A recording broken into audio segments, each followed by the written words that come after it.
2 minutes.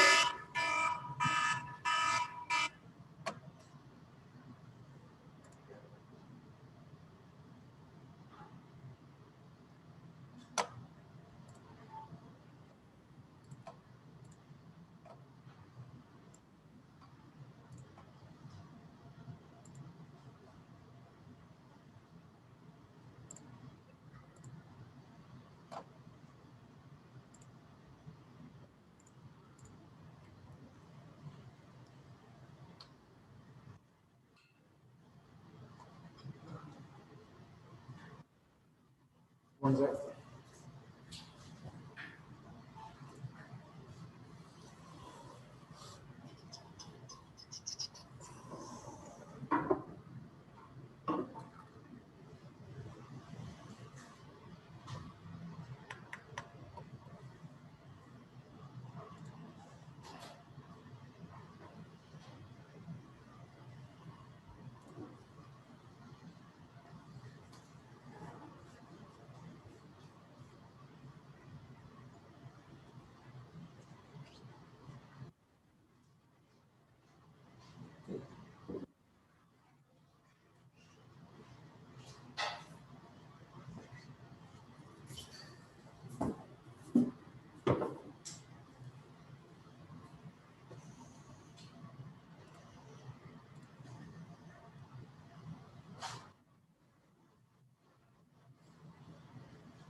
One more minute. Okay.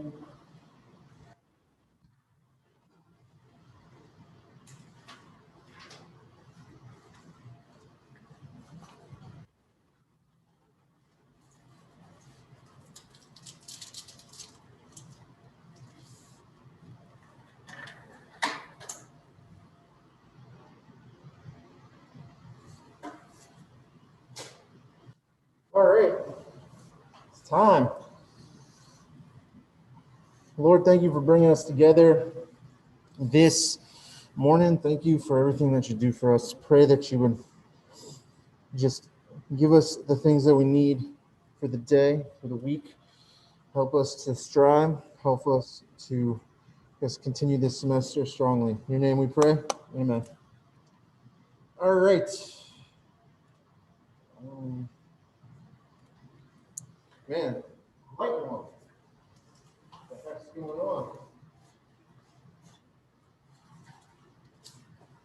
All right, give me 1 sec, guys. Just grabbing my.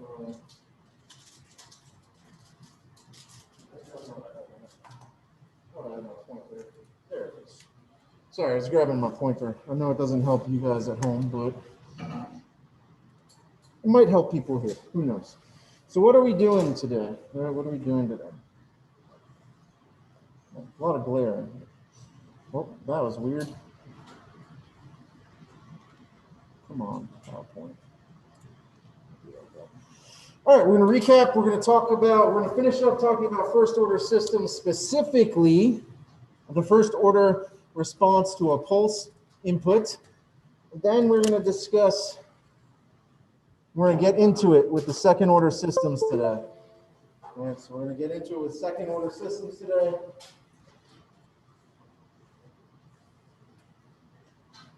Right.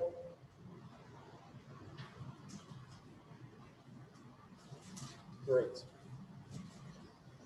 So as means of recap, right? Please don't all answer at once. I know that you guys are really up on trying to answer this as quickly as possible. But what were 3 things that we talked about last week? Again, don't all jump in at once.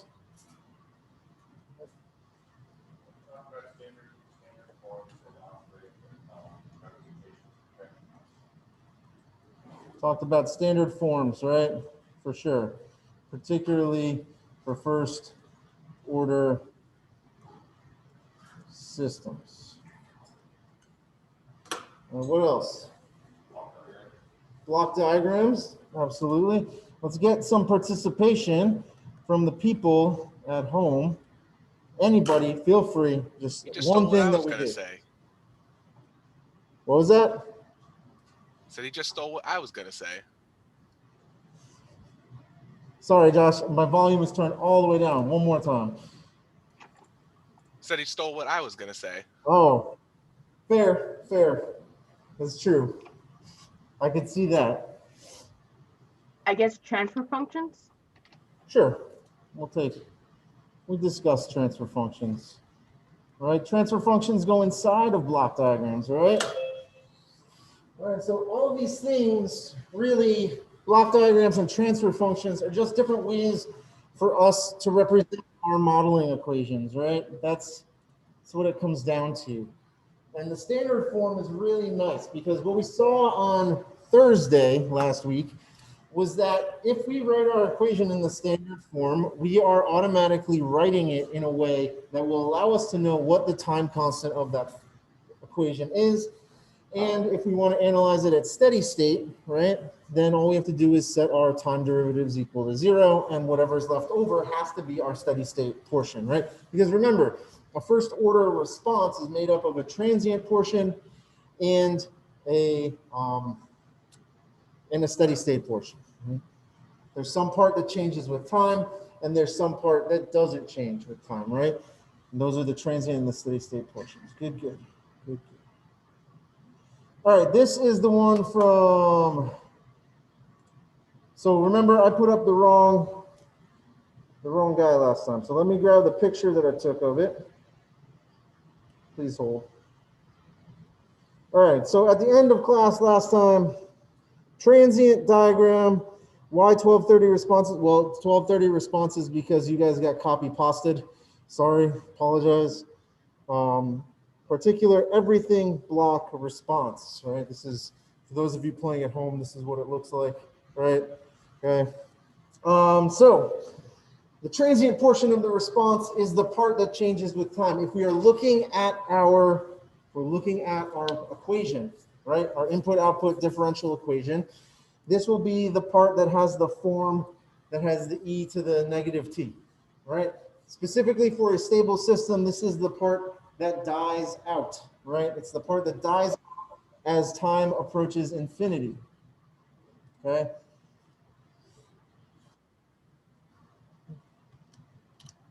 Right, it's the part that dies out as time approaches infinity. Everything, I mean, it took us 7 weeks to get here. Everything is going to take another 7 weeks, and by that time, we're out of semester. If you need specific help on a specific topic, please come to office hours, right? Monday, 9 to 11 a.m., Tuesday, Wednesday, and Friday, 3 to 5 p.m. Or by appointment, right? If those times don't work for you, send me a message and I'll try to make something else work if at all possible. The particular solution is the part of the solution that is due to our forced response, right? So the homogeneous part of the solution is we set everything equal to 0 and we solve it. This gives us the natural dynamics of the system. Then if we introduce a forcing function, which is in this class going to either be a step, a ramp, a pulse, an impulse, one of the standard input functions that we were talking about, in that case, we'll have to analyze those solutions and we're going to assume a solution form that takes the form of the input, right? And we're not going to focus so much on sinusoids right now. That's going to be the last basically month of the class is just dealing with sinusoids. But all the other ones, that's not to say there's no homework problems that involve sinusoids, but all of those are going to be Simulink problems where putting a sinusoid in is actually pretty simple. We'll see. You guys have any major questions that you absolutely need answered right now before we jump in to finishing up first order responses?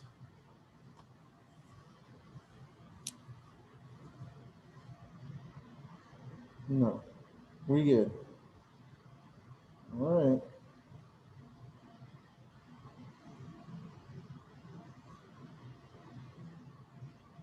Okay. Okay.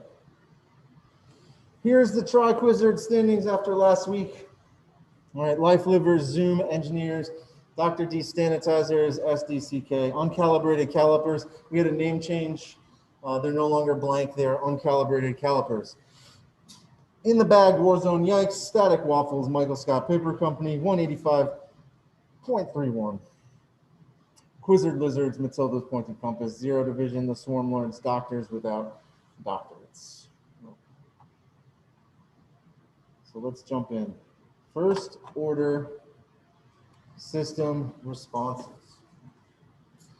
All right, last time we talked about this, right? And the things that matter for us in terms of being able to understand and draw, right, and sketch these first order responses are what? Well, it's time constant and the steady state value, right? If you can find the time constant and the steady state value, and you know the initial conditions of the system, you can draw this. What does a first order system look like? Well, it's nice. It's got this nice, we start at 0 and we're going up to some value, right? It's got this nice curve to it, this nice exponential. We start above steady state, it's got this nice exponential decay coming down to steady state, right? And we can check these things using MATLAB if we so want. And we're going to get into MATLAB, not today, right, but later in the week, hopefully. Okay. So what are we doing, right? We talked about for a step response, right? And for a step response, we know that we're 0 before time t, right? Then from time t onward, we are some value. Right? Unit step is 1. Any other step is just a scaling of the unit step. Okay. But what's a pulse, right? Well, a pulse is just a step that we turn off at some point, right? So we can talk about it using this function here, right? This piecewise, where u of t is equal to 0 for any time less than or equal to 0. It automatically instantaneously switches on at time 0, and from 0 to time capital T, we have some value, P, right? And then it's 0 again after we hit time T, right? So it makes this nice block, right? And if we chain a bunch of these together, right, we get square wave, right? So this, you can see here in our diagram, right? We've got our pulse here, right? We've got our pulse on the top, and in the bottom, that's our block diagram, right? Where I've got some input, I hit my transfer function, and notice the first order system transfer function takes this form for this particular system, right? B over tau s plus 1. Well, tau s plus 1 is my characteristic equation, right? Tau s plus 1 is my characteristic equation. Okay, so there's a few cases that we can talk about with a pulse, right? So let's assume that the time t is much greater than steady state, right? The time, so it turns on and it holds, and it's going to hold for a much longer period of time than we are in steady state, than when we hit steady state, right? So it ramps and it holds. Well, it doesn't ramp. It turns on, it holds. At some point in this, we'll hit steady state. So what happens, right? Well, we get this nice first order response on the first part of the curve, right? Well, this is going to start at 0, and it's going to take this exponential curve up until we hit steady state, right? Then we're in steady state, all right? We're in steady state here, coming along, and then all of a sudden this turns off. And once this turns off, it has an exponential decay back down. Now, you'll notice something. When it hits 0, that is 4 tau, 4 time constants beyond the time that it took for it to turn off, right? Because remember, the natural dynamics of it turning on, when it turns off, there's no forcing function, right? So it's just the homogeneous solution. So this is like we started above steady state, and we're going to decay down to 0, right? So when this turns on, it'll ramp up nice, it'll hold, and then it'll decay down, right? The amount of time it takes to reach 0 is the time that it turned off, to capital T, plus 4 time constants. What's the time constant? Well, we talked about that last time, right? It's the root of the character. It's 1 over the root of the characteristic equation. Or if you write our first order system in standard form, it's whatever's in front of your x dot, your y dot, whatever your dynamic variable derivative is, right? So this makes sense, right? Like you would turn it on, you hold, and then it turns off. This is the first case, right? The amount of time that the system is on is longer than steady state.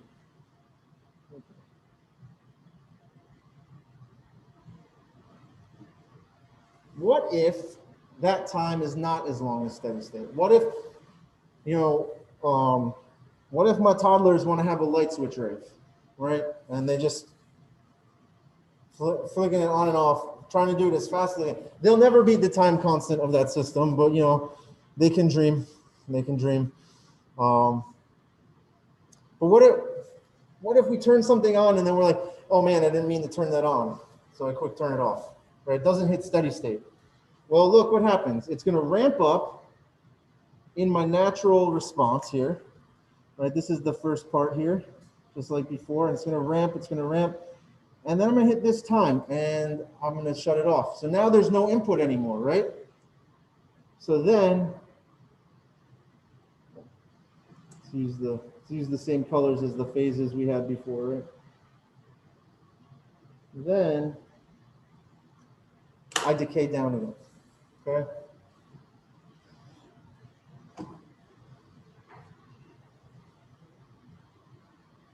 Then I decay down. Know how long I'm on, I turned on for, right? I'm going to go up to that amount of time. I will stop at that time, and then I will decay off. And that will be time t plus 4 time constants when I hit 0. Right?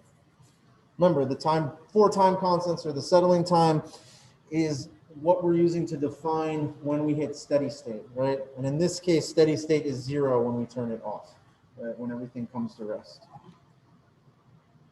Another way of thinking about this, right, is if you had continued this system on up here, right, you'd followed the red line there, right, all the way up. That would have been the complete response to steady state, right?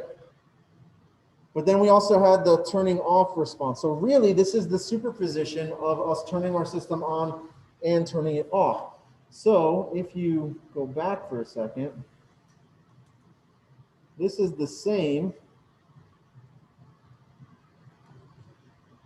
as this part of the response up to some time point, and then the green part of the response, right?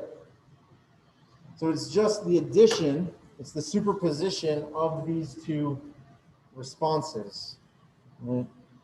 That's what we end up with here.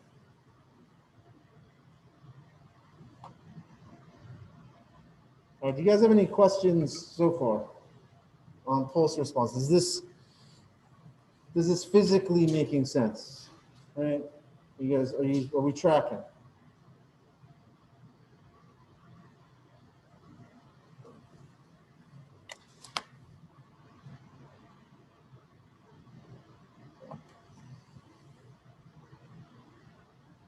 So how do we find the response to a pulse? Right? How do we find the response to a pulse in the time domain? We can obtain impulse response of a system by evaluating the pulse response in the limit as the pulse duration goes to 0. Okay.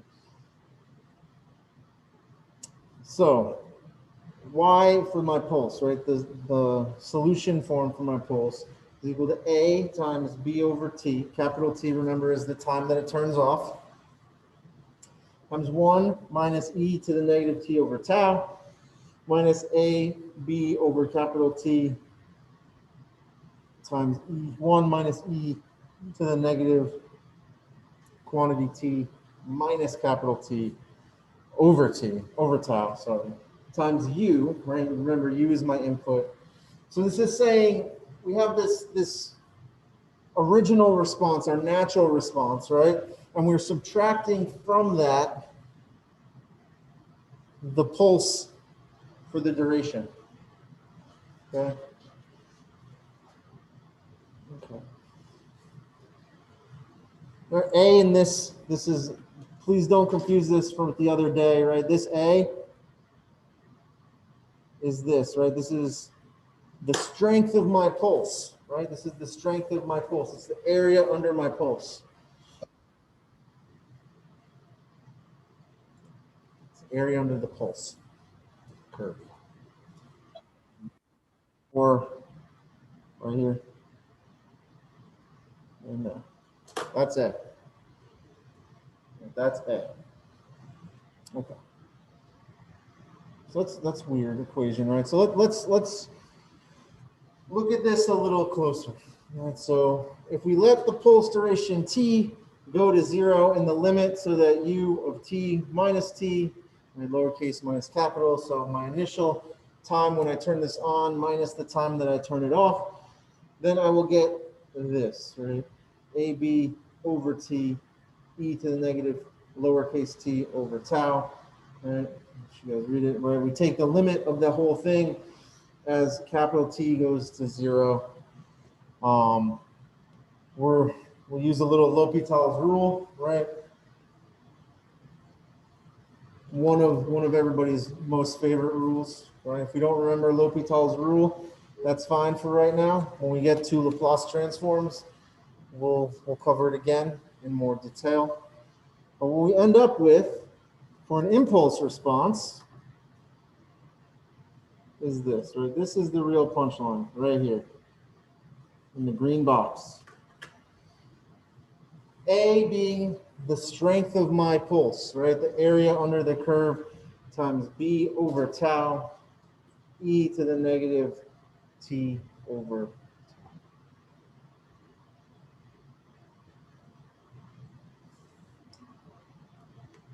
Okay. So that's all well and good, right?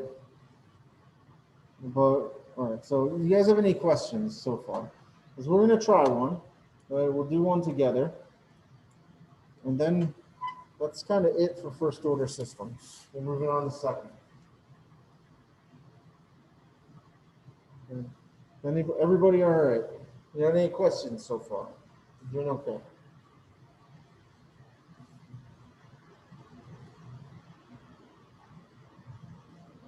No?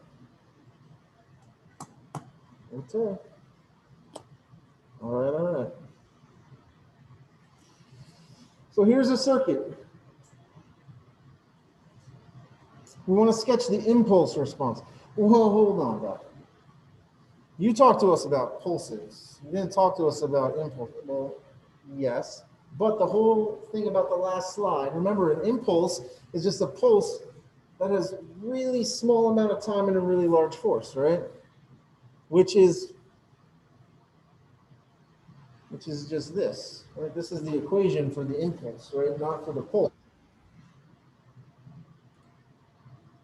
So what would you expect? Let's talk about what we should expect our response to look like, right? I have this system, right? Let's use a pendulum. That's fun, right? Imagine a really big, giant pendulum, right? And you take a sledgehammer and you just crack it, okay? What would you expect the force to look like on that, right? It would be really large for like a really small amount of time. What kind of response would you expect it to go and then come back, right? And then settle out. Not a great description because that's a second order system, right? Let's talk about it in the context of this RL circuit. Okay. An RL circuit where we could get this model. In fact, we've gotten this model multiple times, right?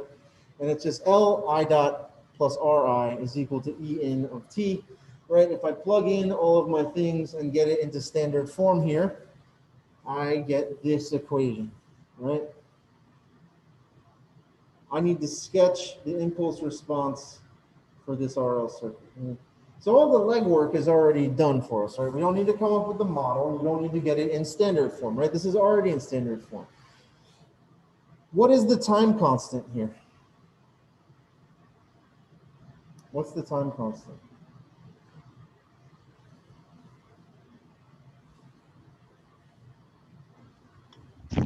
Is it 0.08?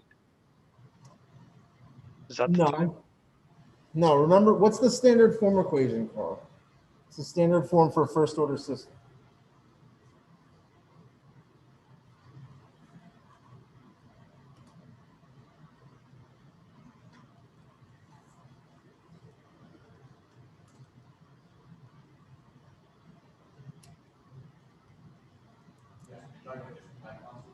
Yeah.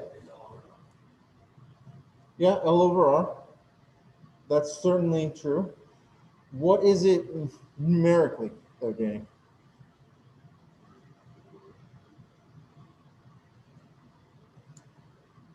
If you take this equation and you put it in the standard form, right, you're already here. Right? This lower equation here, this is already in standard form. If we have an equation in standard form, how do we get the time constant?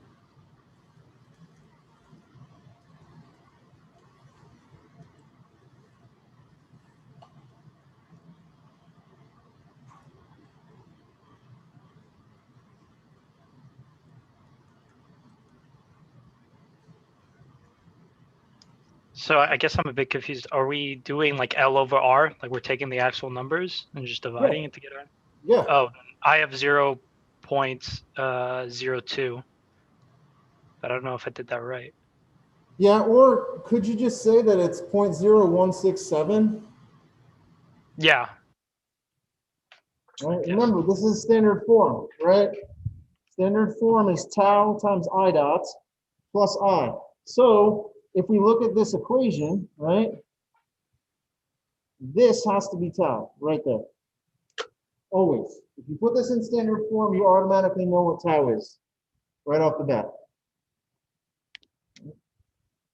Awesome. So the voltage input is an impulse with a weight, right? Remember, that's a fancy way. Weight is a fancy way of giving us that area, right? The weight of an impulse is the area under the curve, which is a weird thing to think about with an impulse, right? But it's what it is. And we know that it's applied at 0.1 seconds. And the circuit has zero energy at time is equal to zero, right? So our initial condition, everything is zero. Okay. In this case, we already know what A is. It's given in the problem statement, right? Let me write that a little better, 0.08 volt seconds. I know B is 0.8333.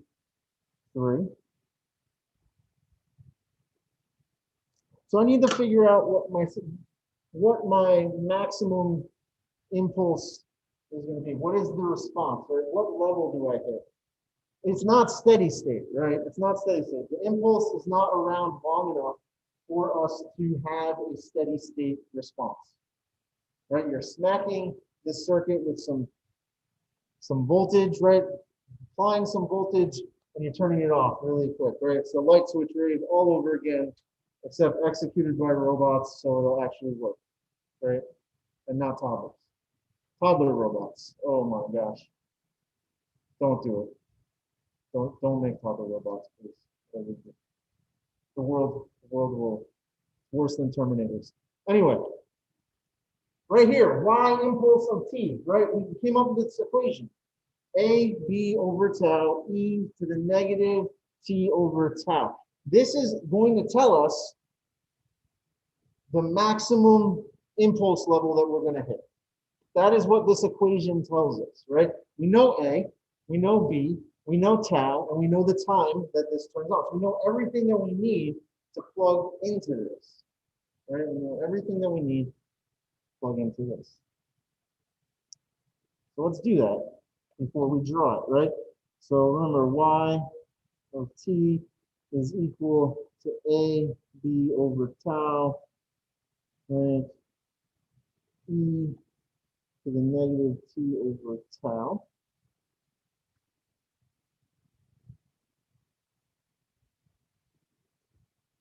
.08 times 0.8333 divided by 0.0167 e to the negative 0.1 over 0.016. That's a really small number. Well, it's a really large negative number. So let's calculate that. Somebody tell me what it is.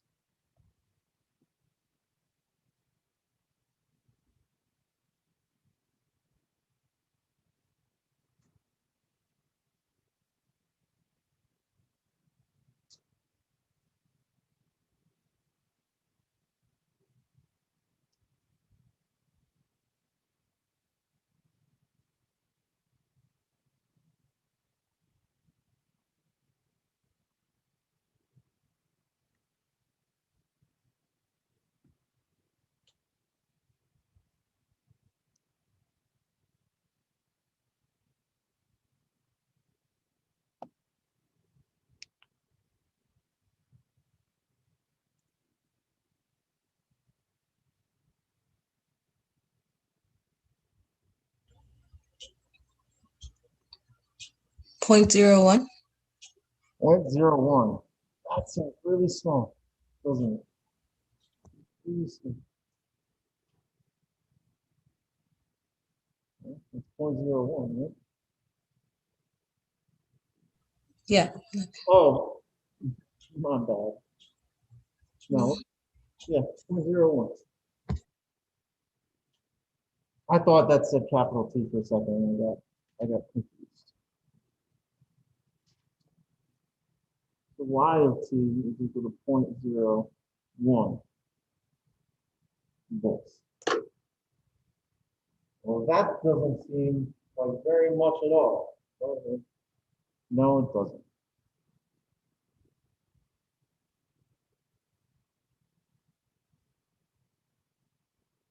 Let's draw it. Let's see what happens if we draw it. Well, let's see what happens if we draw it, right? So remember, we got y of t is equal to 0.01 volts. We've got, we should probably calculate our settling time, right? Which is going to be 4 tau. And what's 4 tau? 4 times 0.0167, 0.0668.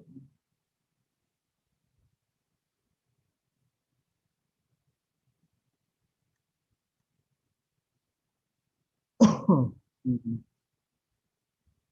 We'll draw a really small scale. We know that we're going to hit this level, right? Volts. Sorry, that shouldn't be in volts. That should be in amps. Dr. is not paying attention. This is current in amps. This is time in seconds.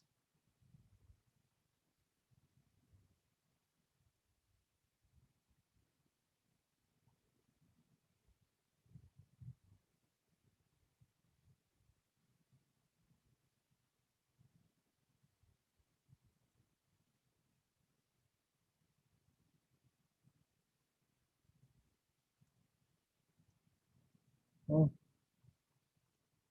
We'll extend this out a little. So what do we know? Well, we know this is off, right? This is off. So we get to 0.1. So there's the first part of our response, right? There's nothing happening. All of a sudden at 0.1, a hammer of voltage comes out and knocks this up to 0.1, right? Then what happens? Well, this is our 4 tau time, right?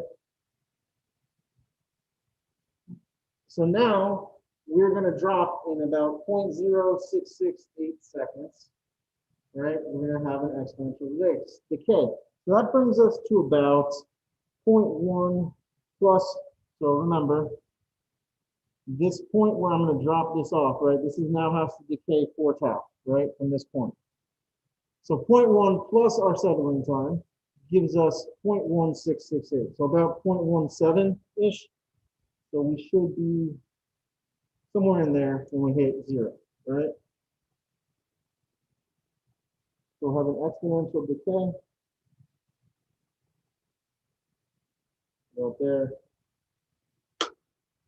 So flip it on.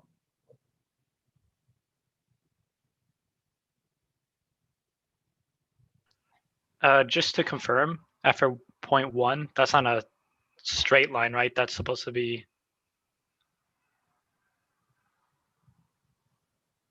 What's that, Carl? At 0.1, is it a straight vertical line? It's not a straight like line going down, right? Or is it? Oh, no, that's supposed to be exponential. Let me draw that a little bit better. Right, so Okay, I just want to. Yeah, thank you. Yeah.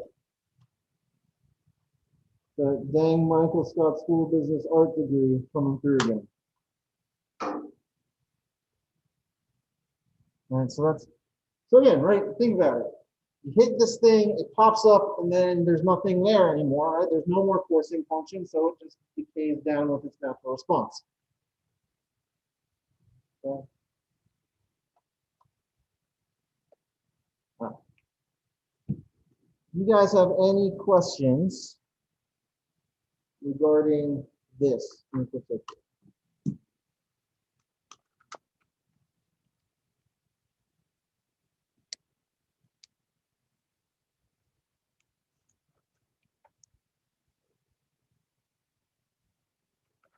No, everybody, yeah, Daniel.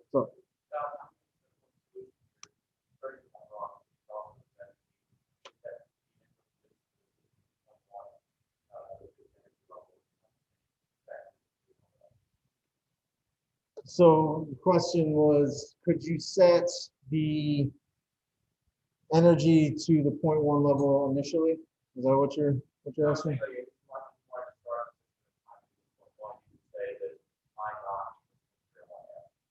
Right, yeah. So that the question is, right, what if you didn't want to track this? Like, what if you shifted your time is equals 0 to the 0.1?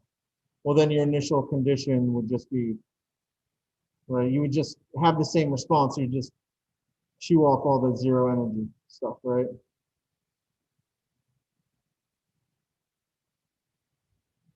Sometimes the reason why you would do this, right, the reason why you have a delay is if you're testing with multiple components and you want to make sure that all your systems are synced, right? That's why you would have some sort of set input delay like that, right? For testing purposes. Question. Any other question?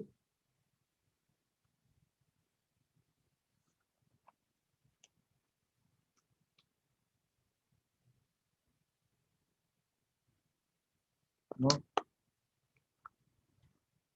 All right, well, before we move on, just, well, I guess it should be in there. Did I not put I guess I didn't put it in. I apologize. Remember, we've got stuff to do. Homework 4 should be due on the 8th. Next lab is due on the 15th. Then homework 5 due on the 22nd, and then exam the Tuesday before Thanksgiving.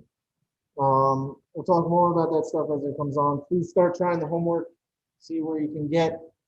Next class, we are going to talk about some MATLAB stuff, so make sure that you have MATLAB on your computer. I know there's a link in the announcements. As long as you have a gcu.edu email address, you can get up to 2020B gratis, free, for zero monies. Well, I guess technically it's the cost of your tuition. Well, it's not, don't worry, that's free. It's free.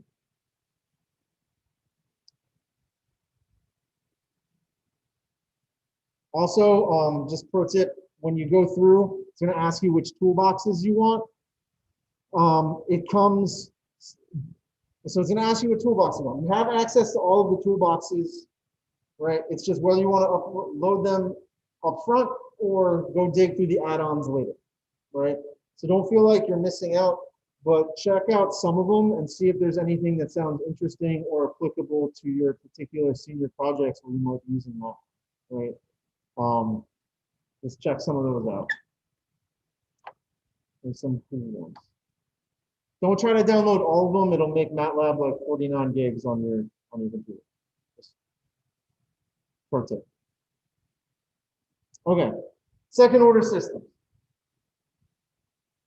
This should not come as a shock at this point in the semester, but many systems can be modeled as second order ODEs, right? Mass spring dampers, RLC circuits, right? There's a lot of different second order systems that we have seen. Several complex higher order systems, like aircraft, have dominant modes that display a basic second order system response. Okay. In many cases, we can predict the behavior of a second order system based on several key parameters instead of solving it completely for its exact time response. What are those parameters, right?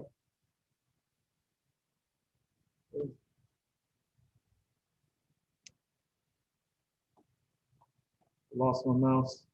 Where'd it go? There it is. All right, so let's talk about the roots. All right, as promised, we're going to spend some time talking about our different root responses and what they mean for our solution, because each type of root has a different solution form that we have to be worried about. So we're just going to use our basic second order system here, right? Y double dot plus A1 Y dot plus A0 Y equals B0 U of T. Okay. We should be comfortable with the idea that the natural response, the free response, the homogeneous response is what produces our characteristic equation. And in this case, we would have R squared plus A1R plus A naught is equal to 0. That's our characteristic equation. So we can determine the roots, right? Using this right here. This is a special and magical equation, right?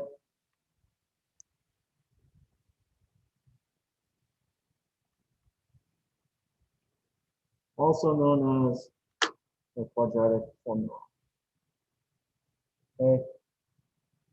If you have a second order system, you can always get the roots from this. Because it's second order, we should expect a line to roots. Right? Recall the imaginary number j is equal to the square root of -1. And we're going to use j, not r. J is the imaginary number. Right, so from this, we get 4 different cases of what our roots could possibly be. Right? They're either real distinct roots, they're either real and repeated, they could be complex conjugates, or they could be purely imaginary. Right? There are 4 different responses that we could expect from this, and each one of these is going to have a different type of response associated with it. So let's start with real and distinct roots, right? So we plug some numbers into our equation here. Turns out that when we run this through, our factoring or our characteristic roots become -1 and -3. Okay. So hey, look, the homogeneous response, because we have negative or 2 distinct real roots that are negative, produces what? Produces this equation right here. Okay. This is the solution form. What does that mean for us? This means that our time constants, we have 2 of them. We have one at 1 second and one at a third seconds. Right? It also means that we have a stable exponential natural response. Why is that important? Look at the form of the solution. If time were to go to infinity, those responses would die out, right? Because they're e to the -t. If it was e to the +t, we would be unstable. Why? Because our system would grow forever, unchecked.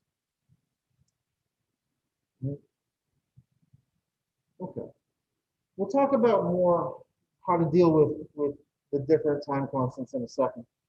But the important thing here is that you have a time constant associated with each of your roots. All right, so you have a time constant associated with each of your roots. And because of the way this is set up, 2 distinct real negative roots gives me a stable response. Okay? What does it look like? It looks like this. 2 real distinct negative roots. Now on the left here, we have a graph of where these roots are on the real and imaginary axis, right? Otherwise known as the S-plane. And on the right, this is what our homogeneous response looks like, right? And it's stable. You can see it's stable because the transience dies out. If the transience dies out, we can consider it to be stable, right? So this is 2 real, distinct negative roots. Yeah. Sometimes you'll hear people talk about stability and say, well, I'm stable because I have left half plane roots, right? This is what it means, right? In the real and imaginary. As long as all of your roots are in the left half plane, you'll be stable, he says, right? Well, why? Well, let's imagine for a second that one is positive and the other one is negative. what happens to the form of our equation here? We get that red circle. All right, what's in that red circle? E to the positive t, which means that half of our solution form will decay, and the other half will grow exponentially forever without it. And therefore, we are unstable as e to the t diverges to infinity. Okay? So if you're looking to make a stable system, which is not, it's not a deal breaker, right? If your system is naturally unstable, not a deal breaker. It is until you get to control systems, right? But for right now, if we're looking for our system to be stable, we want both roots that are real and negative, right? So again, what does this look like, right? So two real distinct roots with one root greater than 0. Well, I've got a left half plane root and I've got a right half plane root, and then my homogeneous solution looks like an exponential growth. It's like an exponential growth.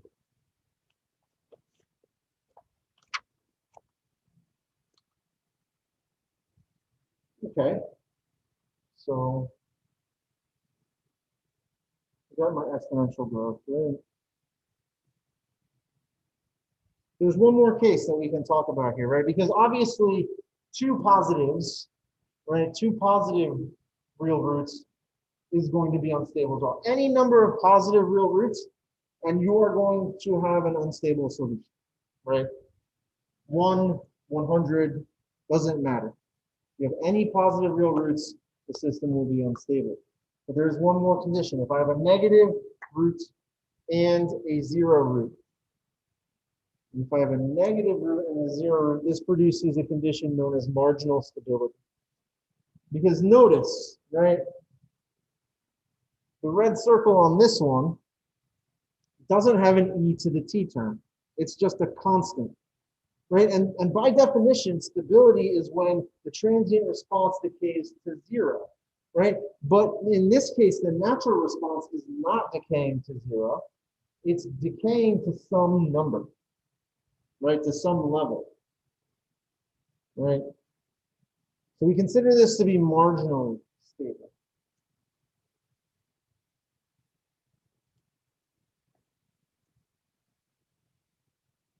What's the deal with marginal stability, right? Well, think of it, we can take a look at it, right? Here's my roots. One that's negative, one that's at 0. Marginal stability looks like this. It just decays to some value. Now, is that a problem? Maybe, maybe not. Depends on your system. Typically, marginal stability happens at places like in the inverted pendulum problem, where you're at the top of your arc. This is a marginally stable position, right? Because it is stable. It's just that a small perturbation creates instability, right? So it is stable, but it's very close to being unstable, right? And you look at it, the roots on the real and imaginary plane, right? That's very close. That's basically as close as you can be to being a positive root without being a positive root. All right. So,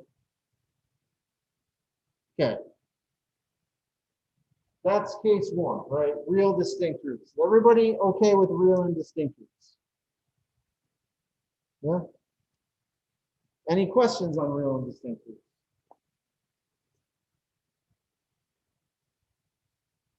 No? Nothing?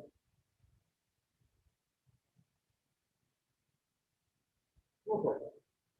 So what happens when I have two real repeated roots? Right, so change my equation a little bit, right? Y double dot plus 6y dot plus 9y. If I take that into the quadratic formula and find my roots, I'll get -3 and -3, right? So I've got two negative real roots that are the same. What happens? Oh boy. Check out my solution form. C1 times t e to the negative 3t plus C2 e to the negative 3t. So notice I've got an extra t. Right?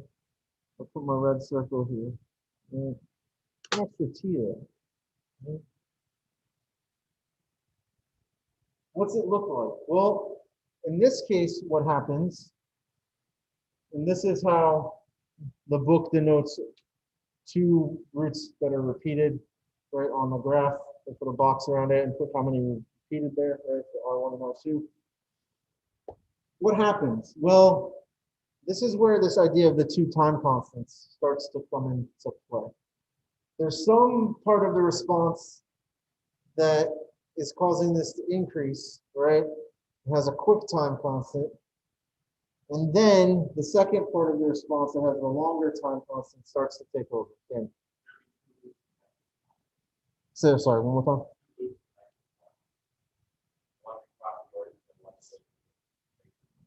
Yes, so yes, there would be. There's a question about Nyquist plots, which we're not going to discuss in this class. It's a controls thing. But if you're interested in controls and you want to talk about it, like, I don't know, maybe you have a capstone project in which you need to implement controls, I'm willing to talk with you. I know probably I'll speak for all of the other faculty. If you can get a hold of them, right, then talk to anybody you can about it. Right? Okay, so here we go. Well, we've got, so again, stable. This one's stable, right? It starts off with this uptick, but then it gets shut down, right? And where does that come from? Well, that comes from that t, right? That C1 times t, right? So initially, as time increases, right? Time's going, it's going, it's going. The exponential hasn't had enough time to pick up speed yet, and so it's not decaying yet because that initial slope is too great. And then as time proceeds, right, it'll start to drop. What if I had two repeated positive roots? Well, I told you guys, if you have any positive roots, you're going to be unstable. Repeated roots are no exception to this, right? So if you have two right half plane roots, you know, that 2 is certainly a number, right? So any number gives you instability.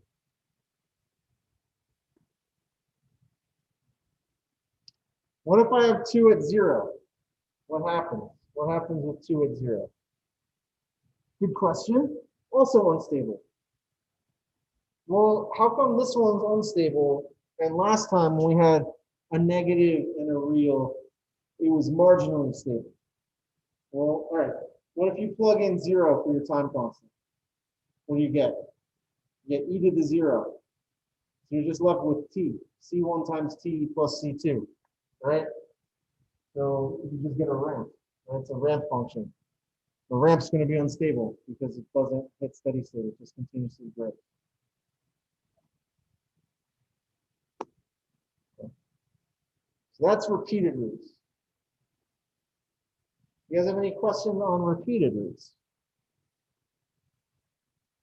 Again, a system being, we're talking about natural stability, right? The stability is due to the natural dynamics of the system, right? It's not a deal breaker in the real world. There are plenty of systems that are designed that are unstable to begin with, typically high performance aircraft.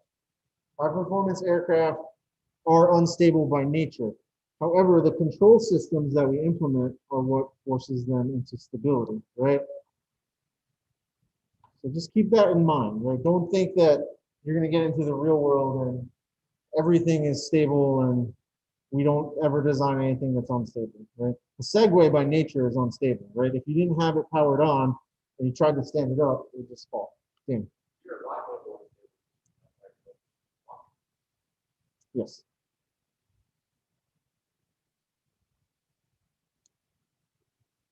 Okay. Questions on repeated roots? No? Nothing? Okay. Well, let's talk about case 3. This is where it starts to get a little bit more interesting. So now I've changed my equation again. Here it is, and I'm going to find the characteristic equation. I'm going to get the roots. It turns out that I have a complex conjugate pair. So I've got some real part and some imaginary. Right, I've got a real part and an imaginary. If you look at the homogeneous solution for such a set of roots for complex conjugates, you end up with this equation that we have written down here, and we can use Euler's theorem or Euler's theorem, however you want to say it, right? And you can get down to here. That's interesting, right? Why is that interesting? Well, it's got an exponential, but it also has a sinusoid as the natural response of the system, right? The natural response is stable, but it's also a damped sinusoid function, right? So what does that mean, right? Well, this means that it's going to have some oscillation to it, right? It's a damped sinusoid. How do we know that it's a damped sinusoid? Well, because of that e to the negative 2t, right? That's going to cause us, that's going to force us to stability.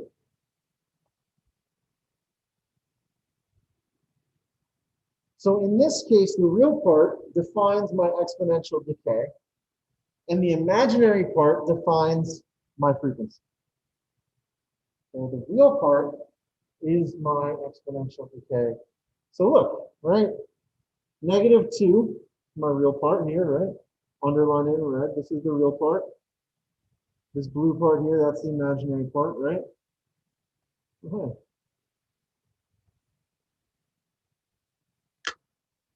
That frequency is in radians per second. And that frequency is in radians per second. So if you're doing these later in the semester, I'll remind you again when we get there, the frequency response, but our calculators should probably be in radians. Right? It's probably a good idea. You know, if you're interested in getting the right answer. If you're not, then leave it in degrees. Okay. Cool. Cool. So what does it look like? Okay. Complex conjugates with a negative real part.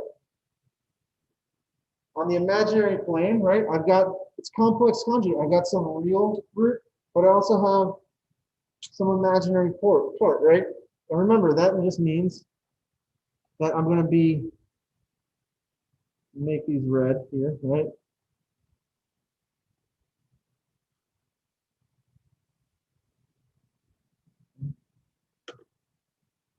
So we have a complex conjugate pair. They're both left half plane roots, so we should expect stability. And what ends up happening is you have this envelope that's defined by k e to the alpha t for stability. What is that? Well, that's the system gain, okay? Right? And what happens is as that envelope decreases, our sinusoid gets damped up, right? It's damped up. So you can see this will never be a flat signal, right? But it'll continually oscillate at a very small part, right? And remember, when we define steady state, we said that time to steady state is 4 tau.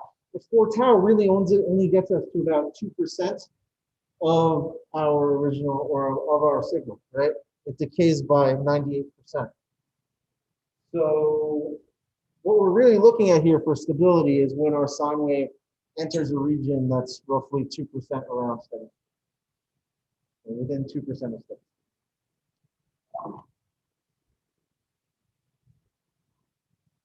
All right, question. What happens if I have positive real parts here, right?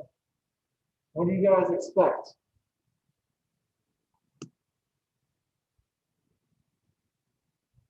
What would you expect if you had a positive real root? Instability, right? Instability. It's also on the flow. It's going to be a growing oscillation, right? It's going to start small and then get out of control. So why, right? Well, it's circled in red. right? Circled and right on the screen.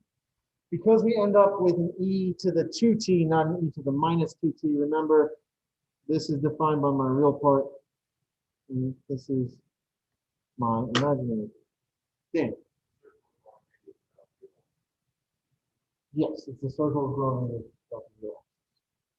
We'll talk a little bit about some of that. Right, so it's unstable as time goes to infinity, right? Because of this term, this e to the 2t, this exponential growth rate. So this will look like this, right? So you still have that envelope, except now that the envelope, instead of being a decay, at the end, the envelope is a growth, right? And so this sine wave just gets larger and larger and larger for all time, forever, until your microphone and speakers blow up, right? Because the feedback is too much.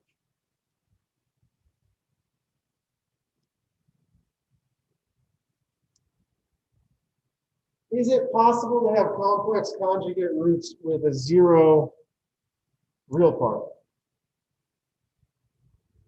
No. By definition, that would not have a real part. The real part would be zero. So we would be left with just an imaginary part, and that is an imaginary root, which is the next case that we're going to talk about. Right? This is interesting because these are going to come into play quite a bit in our second order mechanical systems. Specifically, when we get to talking about natural frequency, damping ratio, whether something is overdamped, underdamped, or critically damped, which we'll talk about in a little while. You guys have any questions about complex conjugate roots?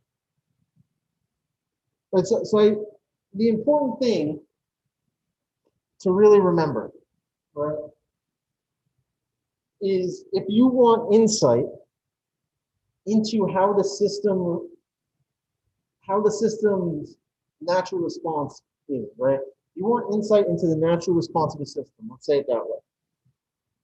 Look at the roots of the characteristic equation, right? And you can get a wealth of information about how the system responds naturally to something. And as we remember, the natural response is half of the whole, right? Half of the total response. Because then we can apply some input and figure out what happened. I'll talk about that later today too. But there's no questions about these. Let's talk about, oh, sorry, wrong button. Let's change the equation again. This time I'm left with y double dot plus 9y. Right, we're going to talk about what happens when you have a zero real part and everything is purely imaginary. Right, so if we took our roots, we would get j plus or minus j3.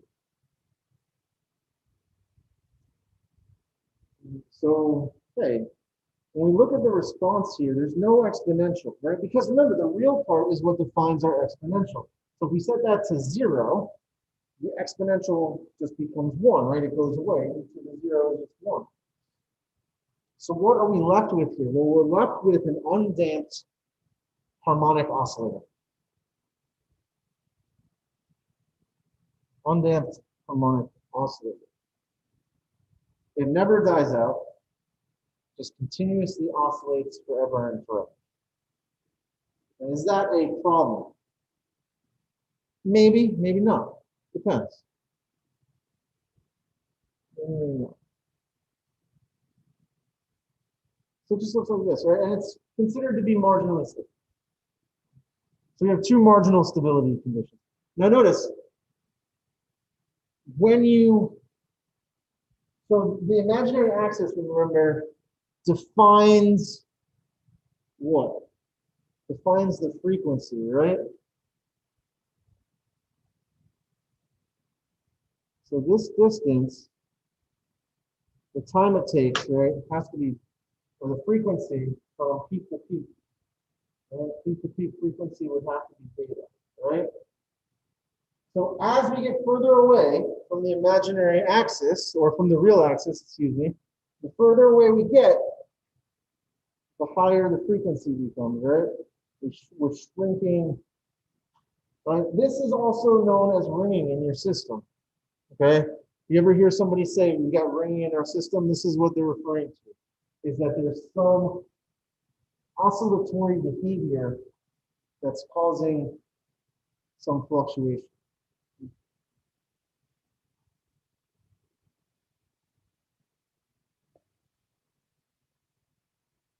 Okay, those are the four pieces of root responses, right? And as I said, you should be, especially when you get to Laplace transforms, we want to be looking at the roots. We want to get the roots of our system. They're going to be really helpful in helping, they're going to be really good for helping us align what we're expecting as our response, at least for the natural portion. All right, you guys have any questions so far? Anything? Yeah, no. Sure. Previous slide.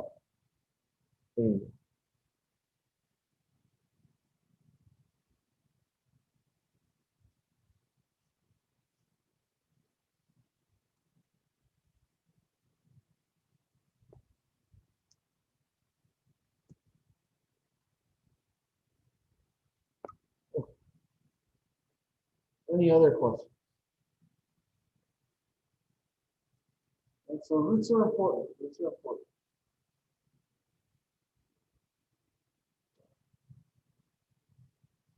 Let's talk about something that's, well, let's talk about damping ratio and natural frequency. We've all heard the terms hopefully before. Right? Turns out that we can characterize the transient response of a second order system using two parameters, zeta, which is my damping ratio, and omega n, which is my undamped natural frequency. So let us consider a generic second order system, right? Whose characteristic equation, so, okay, this is here, right? This is my standard second order system. This is my characteristic equation. Just so we don't get confused, right? It's above instead of below. Why? Reasons.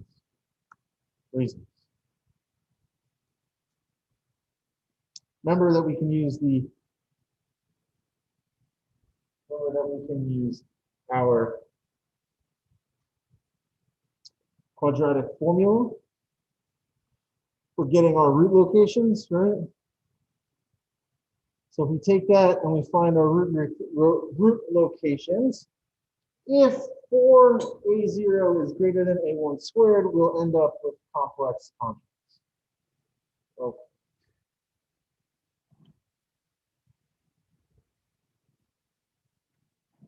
So here's the equation again, right? So remember, rewrite it here. If 4a0 is greater than a1 squared, complex conjugates. Right? Why? Because we get a negative in our radical, right? If 4a0 is equal to a1 squared, we get real and repeated roots. And if 4a0 is less than a1 squared, we get real and distinct roots, which means we'll get an exponential decay with no oscillations. So that means that we would look like a first order system, right? If we had an exponential decay with no oscillation.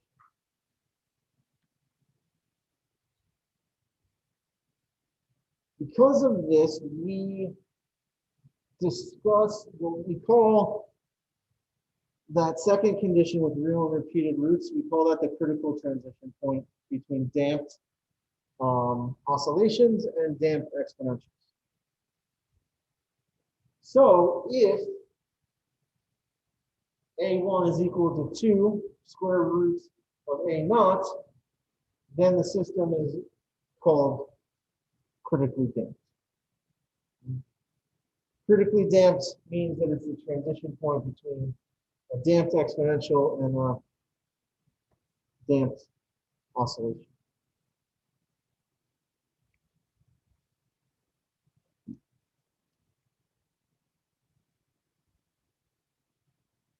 It also gives us, it also allows us to talk about things that are, well, it also allows us to normalize our damping in terms of the damping ratio. Because we can normalize everything around this critical transition point, right?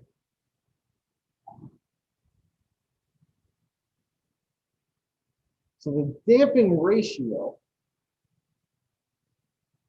is the ratio of the actual damping coefficient to the critically damped value.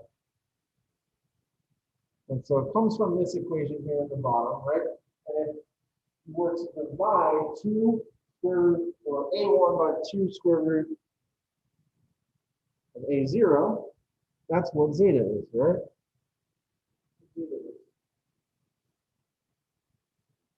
If zeta is equal to 1, then we are critically damped. If zeta is between 0 and 1, we are underdamped. If we have an underdamped system, we have oscillations that are present in the natural response. And if zeta is greater than 1, we consider this to be an overdamped system and will not have any oscillations. It will just be a transient decay. We're going to focus on how to handle underdamped systems. Why? Because if you have an overdamped system, we can reduce the order of the model. Because we can estimate it with a first order model. Okay? Why? Because the response looks first order, right? This nice transient decay gives us these nice exponential curves. What happens if zeta is 0 or less than 0? Can zeta be less than 0? Can you have negative damping?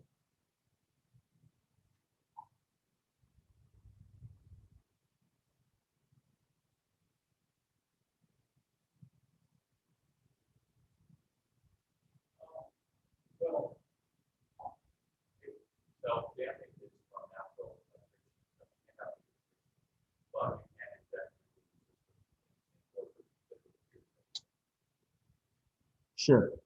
Right. So you could trick the system into thinking that it has negative damping. But if zeta is 0, that means we're going to consider that to be no damping, right? Which would mean in our equation that A1 is 0, which would mean that B in our second order mechanical systems would be 0. Right? So if zeta is equal to 0 or less than 0, we're going to assume that there's no natural damping in the system, right? Because remember, we're talking about the natural responses right now. We're not talking about any forced responses. What we're going to focus on for the next few slides and the rest of this class really is how do we handle an underdamped system, right? Underdamped systems are more interesting than overdamped systems because we know how to handle an overdamped system. We treat it like a first order system. You find the time constant and you go. Critically damped is a transition point, and you're going to have elements of both, and it's going to be a superposition of both an oscillation and or an over and underdamped. Right? So underdamped between 0 and 1, overdamped greater than 1. What we're about to talk about is all underdamped mechanics.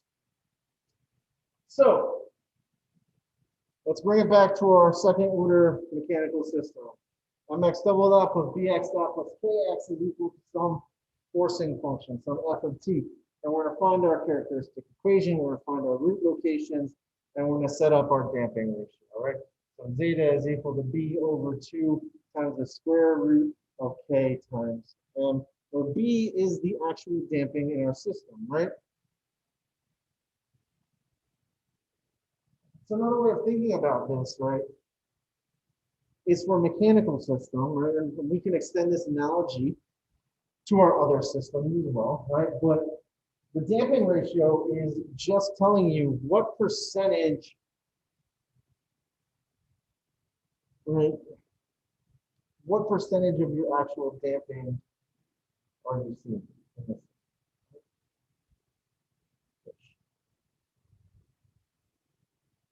So B over 2 square root K. Sure. I mean, we have this in the red box. Getting this one on the bottom here is trivial because we know what A1 and A0 are. Okay.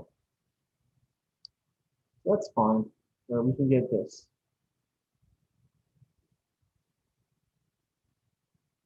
What about omega n? What about the undamped natural frequency? Or as sometimes people just call it, just the natural frequency. Right? Well, we're using our second order system again, and this time we're going to set damping equal to 0, right? Why? Because it's the undamped natural frequency. And if it's undamped, we're going to say that there's no damping, and the way that there's no damping is if B is equal to 0, and if B is equal to 0, then zeta is equal to 0, right? So we're going to take out the damping, and we're going to say, if there was no damping in this system, what would the oscillation look like, right? If I had my mass hanging from the ceiling attached to a spring, and I pulled it down and I let it go, and we assume that there's no damping, right? What would that oscillation look like? That would be the undamped natural frequency, right? So we can find our roots, right? The natural response is an undamped harmonic oscillator, right? A completely imaginary root. Therefore, we can define the frequency of oscillation with no damping as omega n is equal to the square root of A naught. Well, we just talked about that somewhat, right? So this is my undamped natural frequency. Let's talk about it in the context of our mechanical system example. So if my damping is gone, I'm just left with mx double dot plus kx is equal to f of t.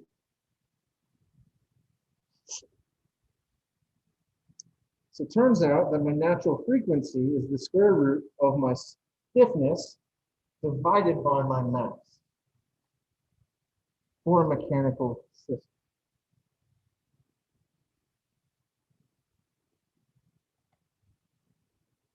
Again, what is this the measure of?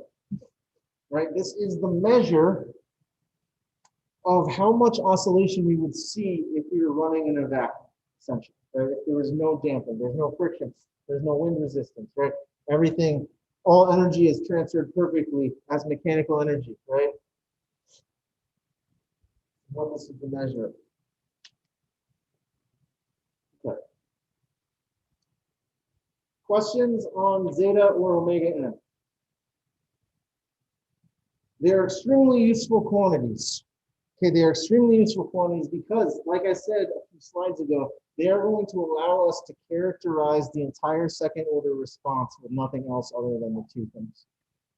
So if you can find zeta and you can find omega n for any system, you know everything about that system. You will know everything about that system.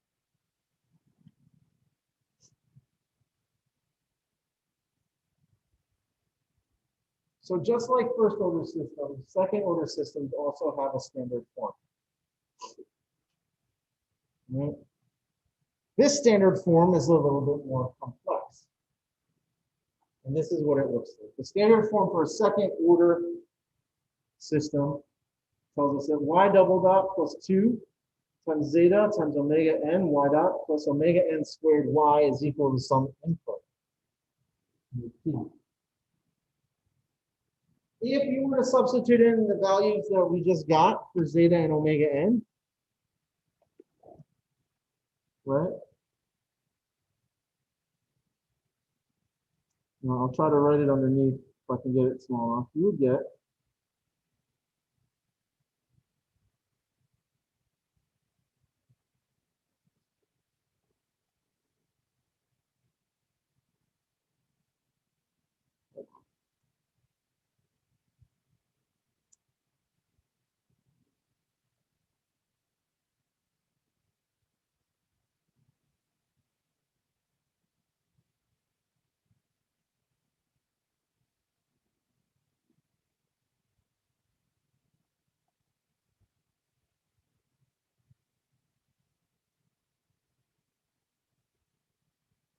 So 1 over m. Around it.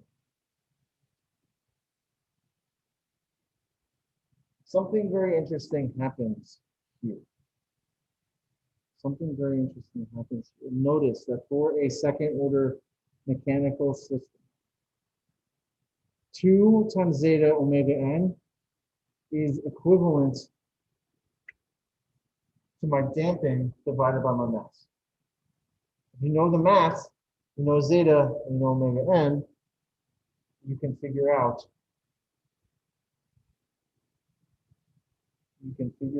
what your damping is, right? Omega n squared is just k over m.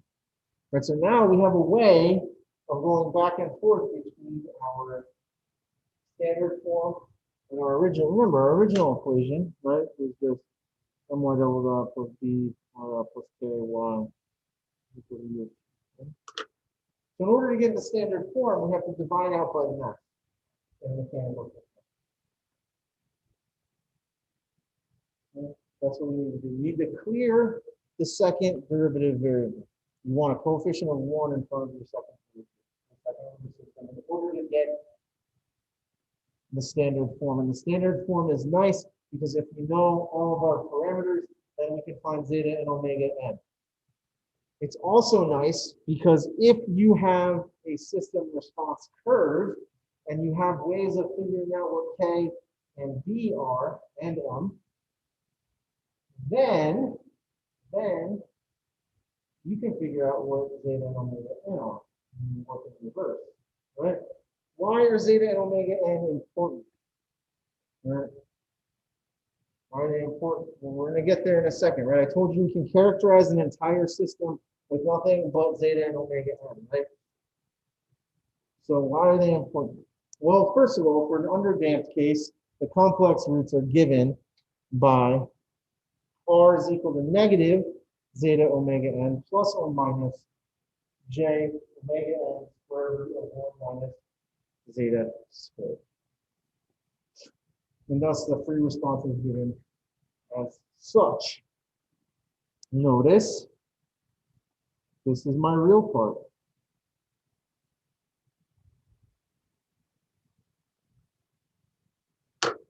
Part in blue is what we refer to as the damped natural frequency. It is my undamped natural frequency minus the effect of my damp. Okay.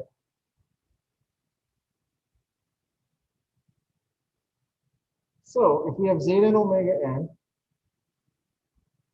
we can figure out quite a bit. Like what? Before we get into it. Any questions on standard form, zeta, or omega n? Because the name of the game for some of the problems, especially on the homework and on the exam, right? The name of the game is figure out zeta and omega n, because that cracks the whole thing wide open. You can get zeta and you can get omega n for any system. You know literally will know everything about those things. Okay. How? Show me how. Okay. Twist my arm.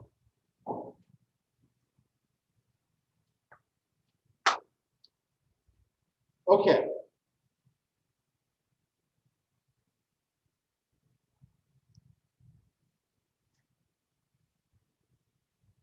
It says here that the natural response is repeated.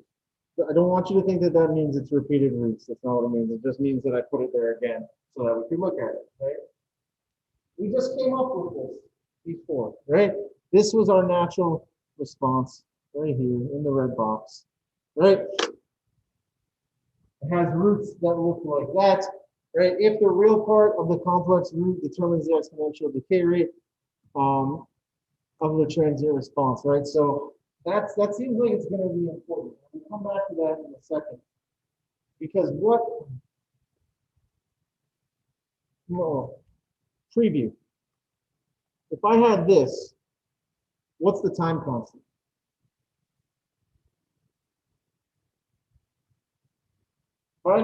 Remember, time constant is the time that it takes for us to decay by 36.8%, or the time it takes us to reach e to the negative 1. How much time does it take us to reach e to the negative 1? Assume that's in seconds. 1/3 seconds. So if we extend this to this equation here, how much time does it take me to get to e to the minus 1?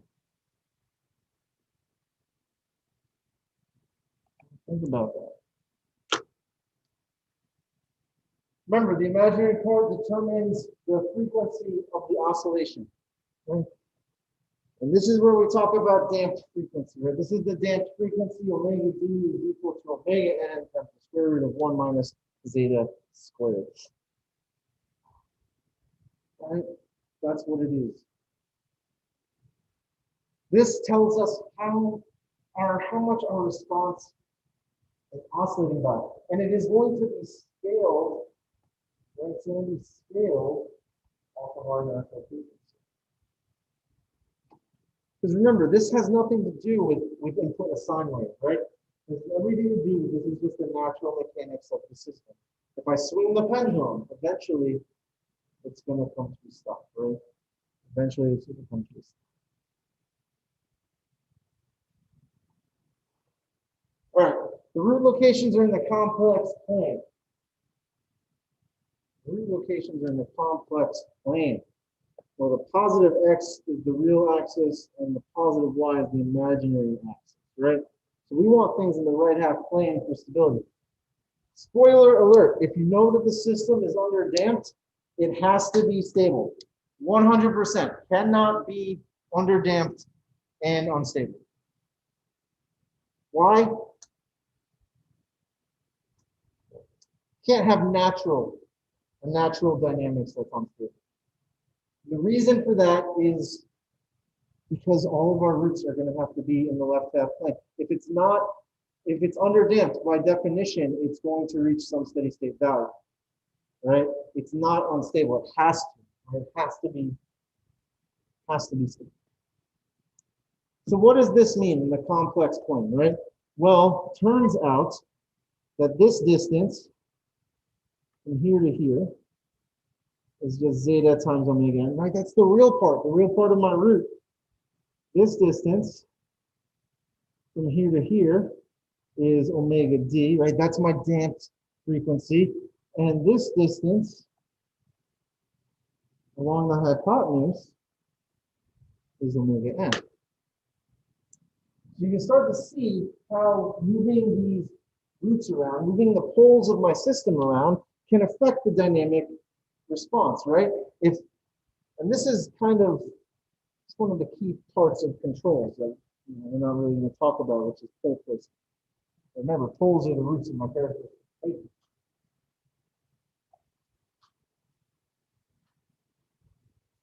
So, if we were to draw all of the roots in a circle around here, as long as there's a circle, every root around that circle will have the same natural frequency, right?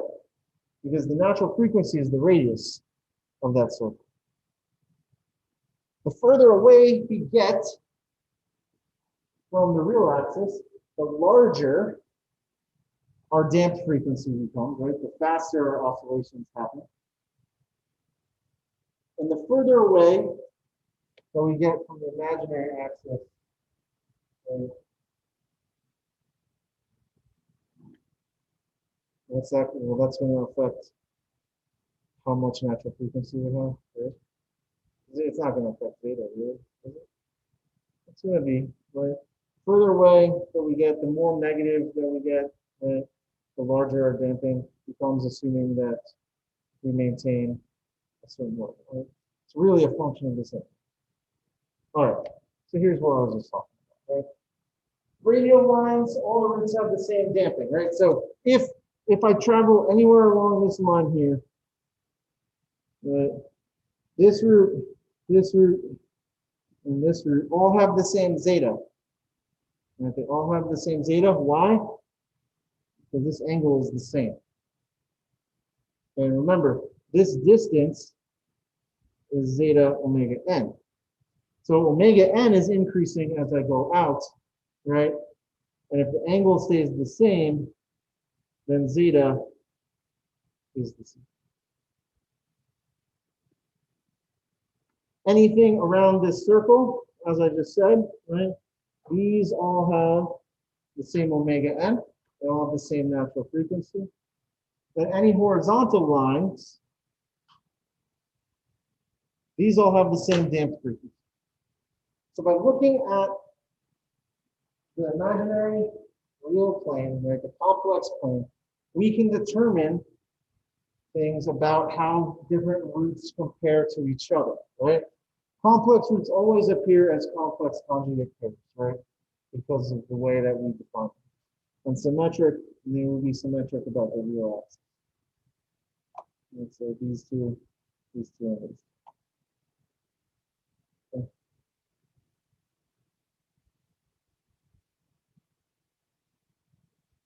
Any questions about that?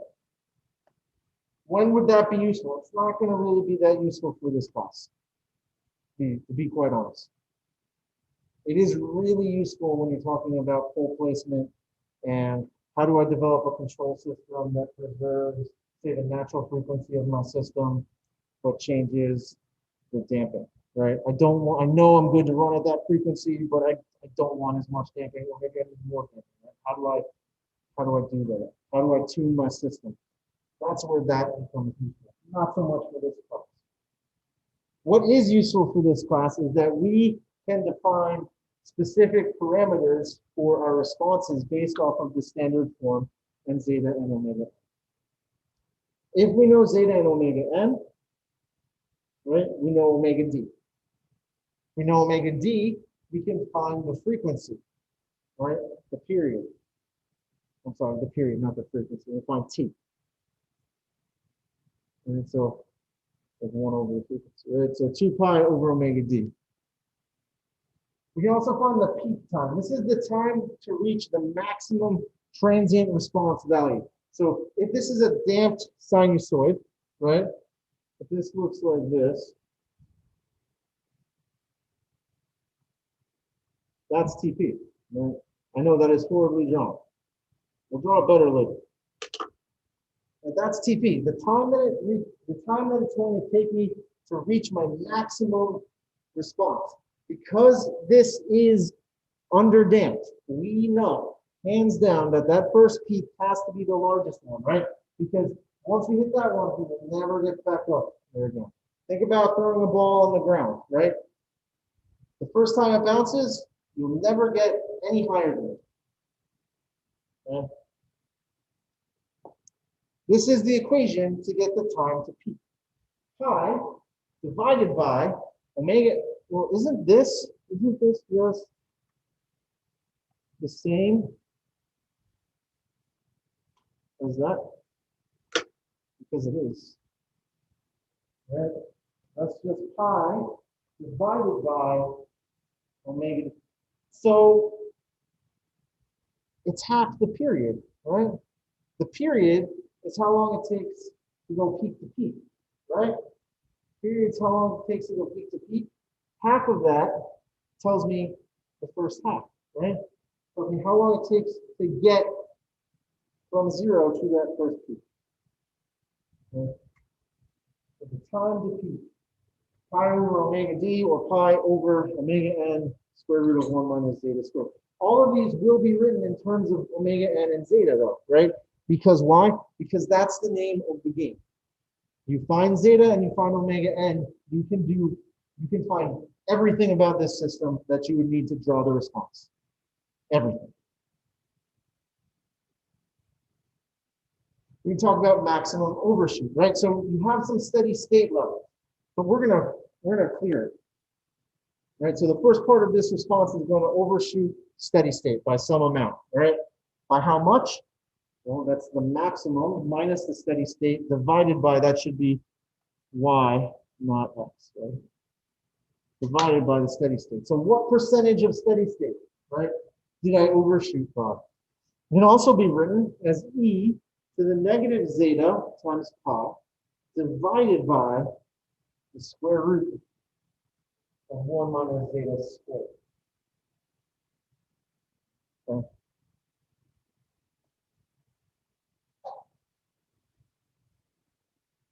What's my y max? Well, if I know the maximum overshoot and I know steady state, all right, well, y max is just y steady state times 1 plus max overshoot.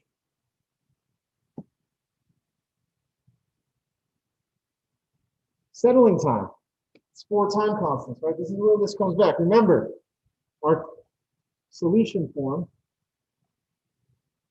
looks like that. That's omega n times t. So my question from before, how much time do I need to take here for e to be equal to e to the minus 1?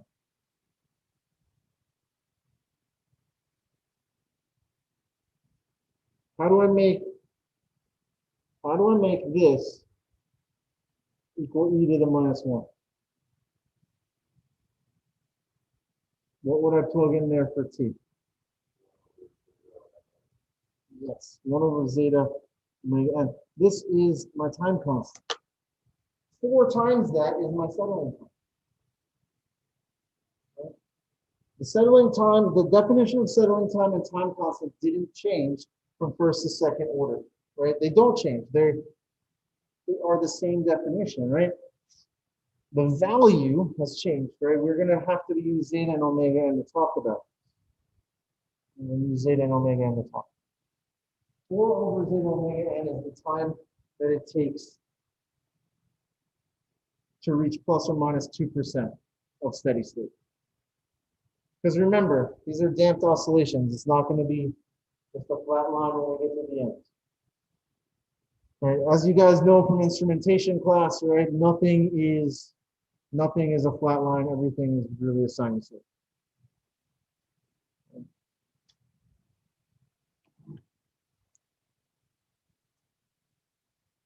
All right, is everybody so far so good? Any questions? Okay. These are all on the master sheet, 100%, guaranteed.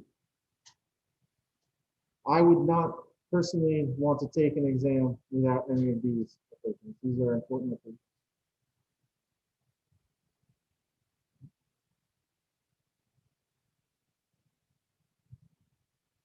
What about number of cycles?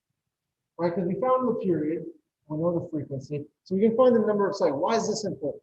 Well, when we're drawing the response, this allows us to determine how many oscillations we need to go through, right? Because our hand drawings aren't going to be super exact, but we can make them as good as we possibly can, right? So what is this? Well, this is just my settling time divided by omega d. That gives me the number of cycles, right? Or we can rewrite it as 2 square root of 1 minus zeta squared over pi theta. Our steady state response to a step is given as y steady state is equal to a over omega n squared. That's only good for a step. Only good for a step. Don't try use that with something else, right? And the big thing is that all of these transient response performance indicator equations are meaningless if our system is not underdamped. So what is the first thing you should do? Test the roots, see if we in fact have an underdamped system. If it is not underdamped, don't waste your time doing this. How do we treat an overdamped system? You treat it like a first order system. You grab the time constant and you go.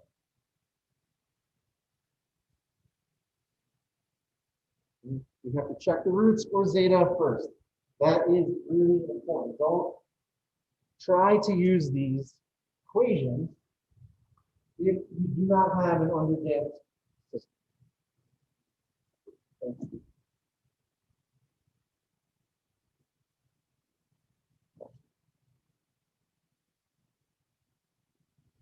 Okay.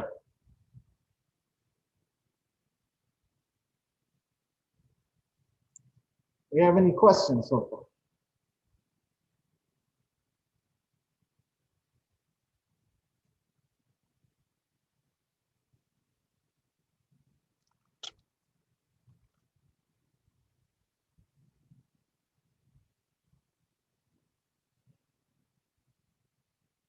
No? Everybody's okay?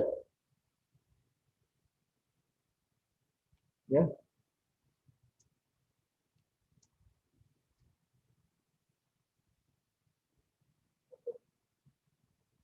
Well, in that case, we're gonna try this, right? Hey, look, there's a model that was given to us.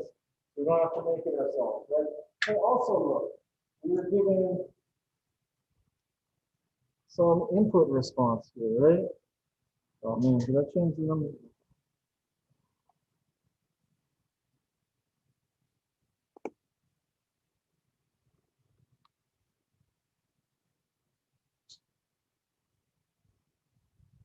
We got a step input of 2.5 Newton meters. I've got a flexible shaft with a stiffness of 65 Newton meters per radian. I've got an inertia of 0.2 kilogram meters squared and a friction of V is equal to 1.6. System is initially at rest, right? So we've got 0 initial conditions. What do we do? Well, we want to sketch the system response, right? And I haven't given you a bunch of rules for this, like I did for first order. We do the same things. Well, we're going to start the same way. We need to rewrite this equation in the standard form. So somebody tell me what this equation should look like in standard form.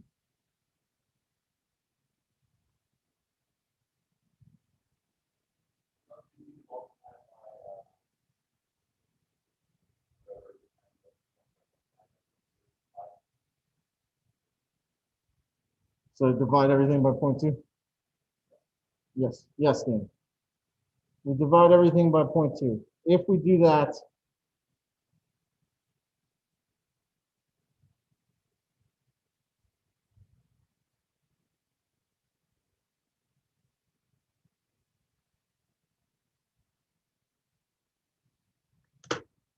remember T in of T, and let me change that, capital U of T. Right? T in of T is just 2.5.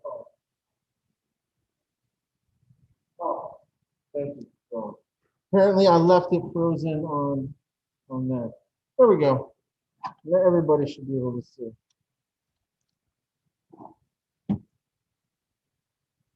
All right. Sorry about that. Right. So where did that 2.5, right? 2.5, I plugged this in here, right? This is 2.5 times U of T, right? 2.5 divided by 0.2. Oh, why do I have 5 there? This should be 5. My math, right? This should be 12.5, right?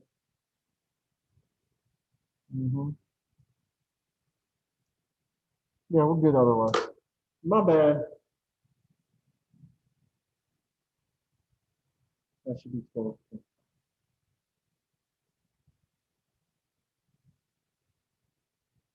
Okay, we need to draw this, right? Well, first things first, we need to check our damping condition, right? Because if this is not underdamped, then we have to, right? Depending on whether it's underdamped or overdamped, we need to figure out which it is so we know how to handle it. We know what the solution response should look like. Okay. Well, first off, let me find omega n. How do I find omega n? Well, remember, my standard form tells me, for this case, and I'm writing it at the top.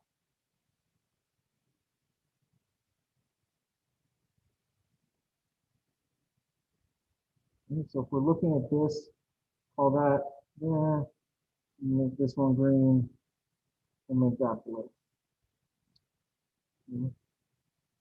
That's just here, right? This is obviously my input. Okay. So what? Omega n, so omega n squared has to equal 325. Omega n is equal to the square root of 325, which is 18.03 radians per second. This now allows me to find zeta, yes? Because I know that 2 times zeta omega n has to equal 8, right? Excuse me. Because that's what's in front of my theta diagram. Well, I just found omega n, right? So zeta has to equal 8 over 2 times 18.03. Zeta is 0.2219. So is this damped? Or is this overdamped, underdamped, or critically damped? What is it? It's definitely damped. But is it over or under? Or critical? Under. Is less, between 0 and 1. Under damped. Great. So you're telling me that all of the equations that we just talked about are now in play. Exactly. That is what I'm telling you. So now this becomes what? This becomes a plug and chug, because we're going to try to find all of those performance criteria, because we can draw our response based off of those performance criteria. Okay.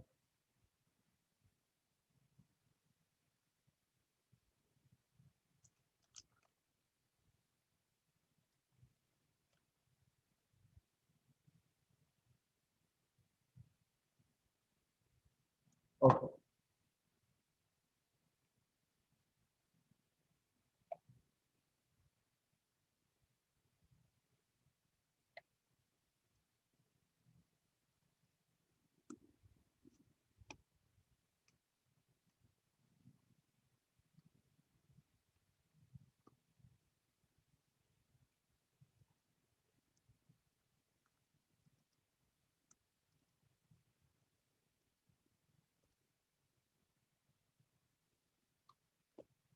All right, so what do we need to figure out first?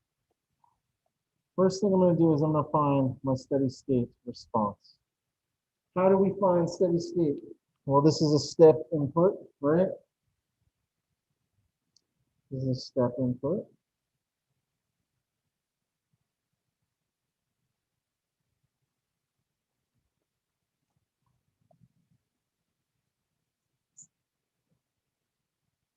Oh.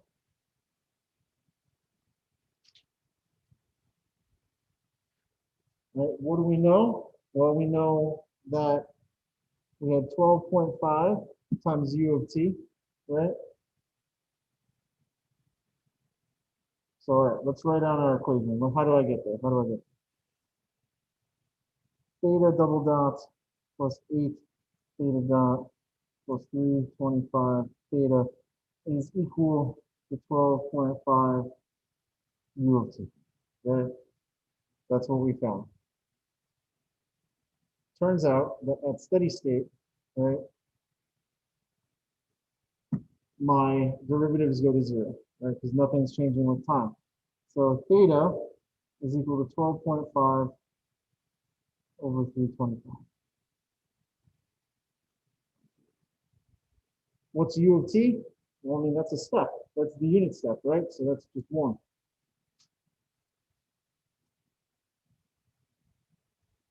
So theta at steady state is equal to 0.0385 radians.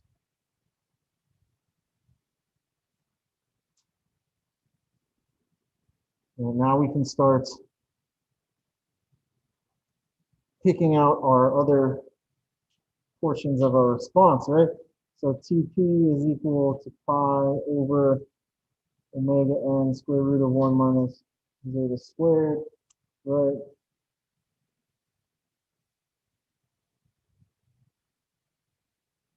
Right, so now I'm just plugging in zeta and omega n, which I just found, right? All I need to do, all that I need to do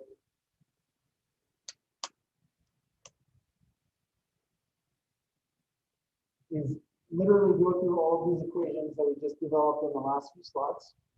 Plug in zeta and omega n, right? Because like I said, once we have zeta and omega n, everything else falls apart, right? So we can get peak time. We can discuss maximum overshoot. And MOS was equal to e to the negative zeta times pi divided by the square root of 1 minus zeta squared. I plug things in here over 0.498 or 49.8%. Right, so we're going to have about a 50% overshoot.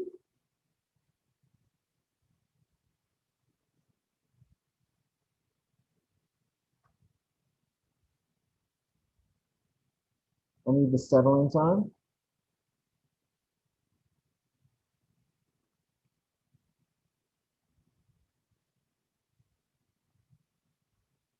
Okay. I find my settling time in 1 second. What is my time constant?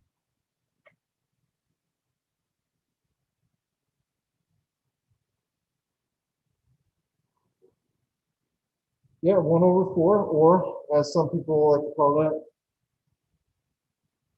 in decimal. Yeah, quarter 0.25, right? So we find tau. Tau is not essential for us to do. Settling time is more important for drawing the response, but we know what we have. I've got to find my period, right? T is equal to 2 pi over omega n square root of 1 minus zeta squared.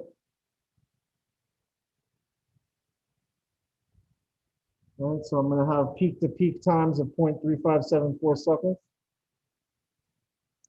And I've got to find my cycles.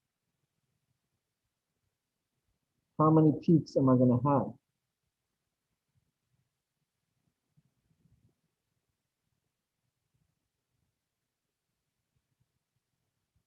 About 3. So I should expect to have about 3 peaks.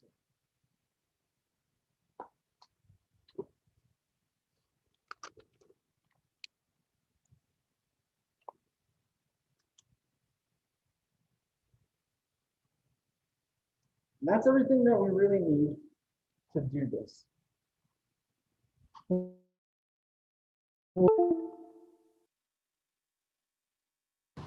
know the maximum overshoot. So theta max is equal to theta steady state times 1 plus the maximum overshoot, right? Well, that's 0.0385 times 1 plus 0.498, 0.0577. Now we have everything, right? Because I need to know what level I'm going to hit, right? Cool. So what do? We can draw this. We can draw this. Before we start drawing, does anybody have any questions? All right. This should hopefully feel like plug and chug because it is, right? You have all the equations. You don't have to develop any equations. You just have to plug in the things. You find zeta, you find omega n, you plug in the things, and you get some time points, and you get some, so you get some x-axis locations, and you get some y-axis locations, right? In this case, we have theta. So what? Let's draw.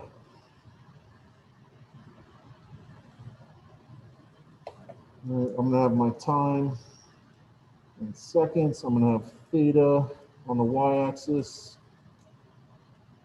in radians. I have 7, 0 here, 0.06, 0.05, 0.04, 0.03,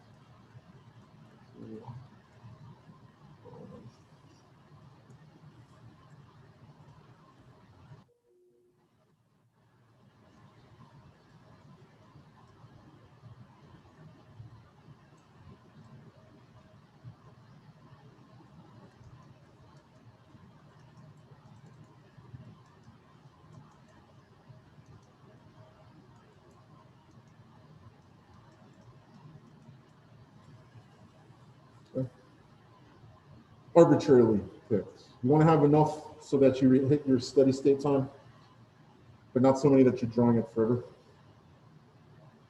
And again, this is going to be an approximation, right? So for steady state, we found that we had theta is 0.0385 radians, right? So let me draw that, 0.0385. I'm going to say that's roughly here. This is theta steady state. My maximum, we calculated as 0.05, right? Something like that. 0.0577.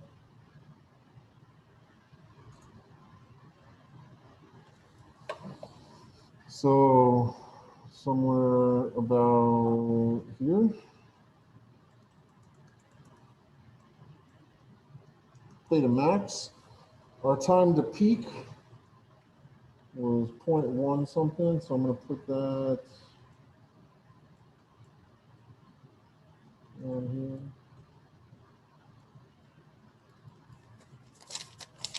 here. And time to peak was 0.1787, right? Obviously, drawing this by hand is not going to be super to scale, right? But we should get ballpark. And our settling time, where it was 1 second.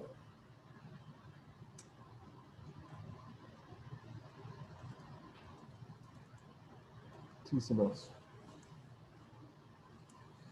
So we can draw this. So what would we expect, right? We were told the initial condition was 0. So we're going to start at 0. We're going to have something that peaks here, right? That's my first peak. So I know that's my first peak. This comes down. Right, so it shoots up to my first peak.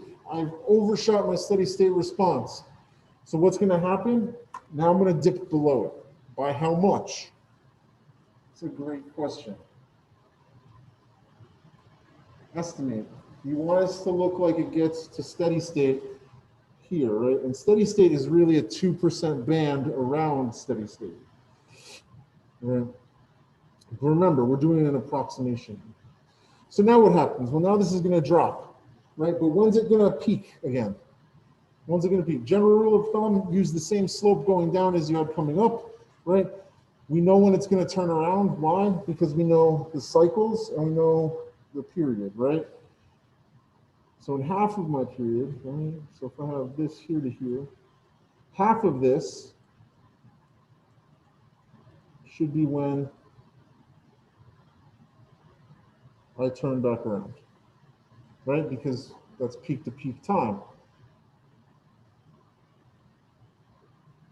That's one of those, right? And again, not drawn to scale, we should expect 2.8 cycles, which means we're going to have 3 periods-ish. So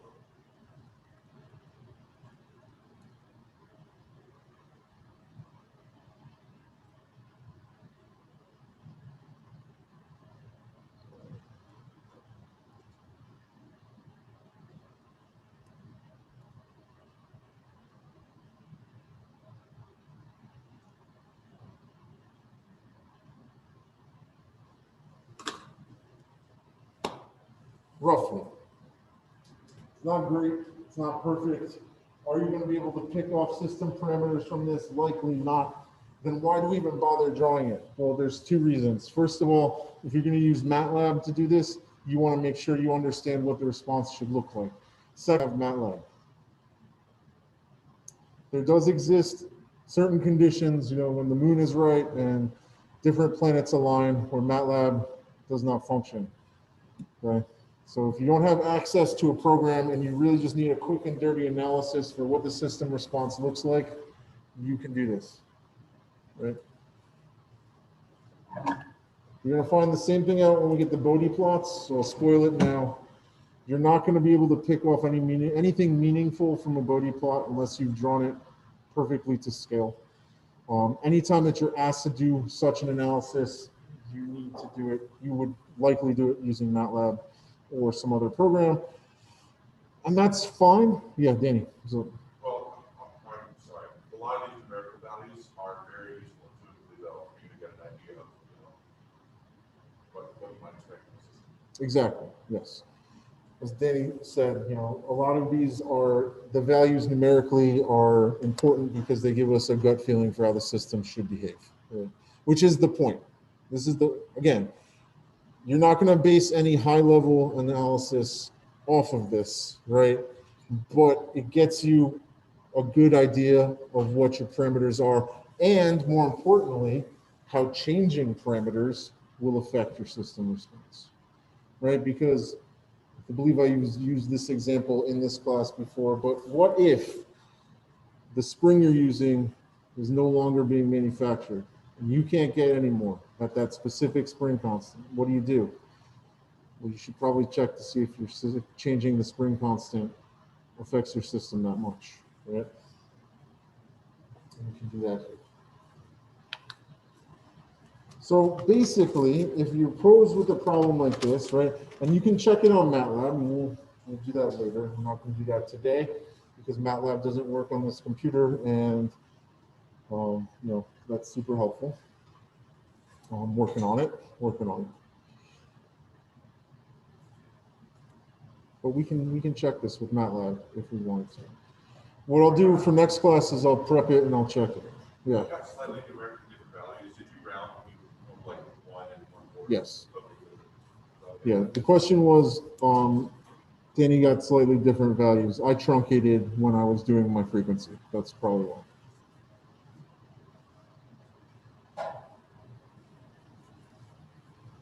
Okay. Any questions?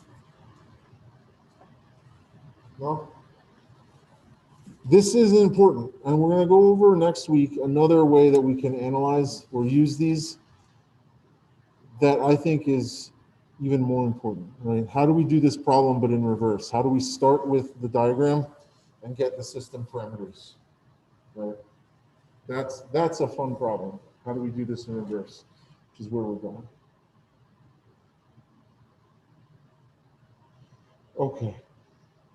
So we're going to probably breeze through log decrement because it's important that you guys have heard of it, but I'm not going to make you do anything with log decrement because it is a highly experimental, it requires you to have a data set. And you'll see what I'm talking about, right? So how do we, in the real world, how do we estimate damping, right? We all understand how to estimate K, right? You take a spring, you stretch it by a certain distance, with a certain amount of force, and you determine what K is, right? But how do we do that with damping? Because you would need to apply a specific velocity, right? Okay. So usually the damping coefficient B is the parameter that's most difficult to estimate. Mass is easy, right? I can mass something. Stiffness, we just talked about, fairly easy to measure with static tests, right? But measuring B requires a dynamic test. Right, and in the spirit of using standards as we do, right, we can use ASME article, chapter 11 about seat suspension, which is an appendix to the book. Right? We can perform a dynamic test where we measure the decaying sinusoidal impulse response. Right, so we're going to provide a short and sudden impulse response. A short input, we're going to measure the decay, right? So look, I smack this, right? And then I've got this damped oscillation, right? So consider the impulse response, which would be measured from this dynamic test, right? I've got the period. If I know the period, I can figure out omega D, right? It's going to take this form down here, right? Well, I need to form the ratio of the peaks, right? The ratio of the peaks is going to tell me, how much each of these have decayed, right? So I start with X1. By the time I get to X2, how much have I lost, right? So essentially, I'm taking each of these peaks and I'm determining what the envelope is for this, right? And I can make a ratio of peaks. If you do the ratio of peaks, you'll get E to the Z omega, or Z, E to the zeta omega n times the period, okay? Well, the log decrement we take the natural log of the ratio of successive amplitude peaks. Right, so you're going to take the natural log of x1 over x2, right? And guess what? When you take the natural log of an exponential, you're just left with zeta omega n times t. Okay. We can substitute in for t using omega d. And if we do that, right, we're just left with this. So delta, or the log decrement, is equal to 2 pi zeta over square root of 1 minus zeta squared. And so if we rearrange and we solve for zeta, right, we get this in terms of delta, where delta, remember, is just the natural log of the ratio between of my two peak heights, right? So we need, if you wanted to do log decrement, right, you need to have an experimental data set, right? You need to know what the output looks like.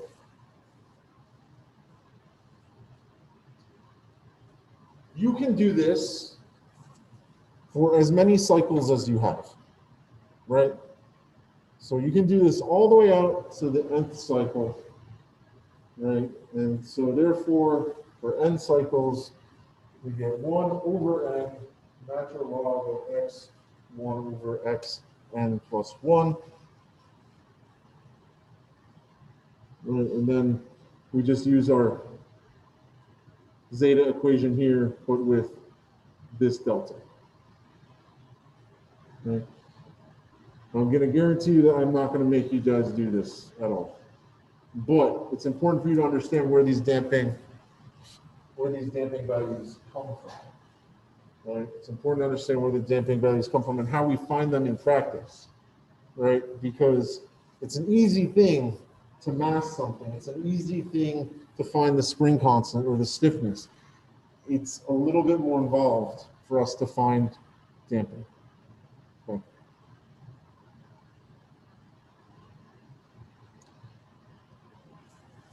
I think we might actually pull this one off. Higher order systems. But Dr. D, you said that we wouldn't have to do any higher order systems. I said you wouldn't have to do them analytically. We're still going to talk about it. Well, what happens here, right? So I can have this third order system. Hey, look, I can find the characteristic equation, right? And if I separate it out by factoring, I'll get a first order term and a second order term, right?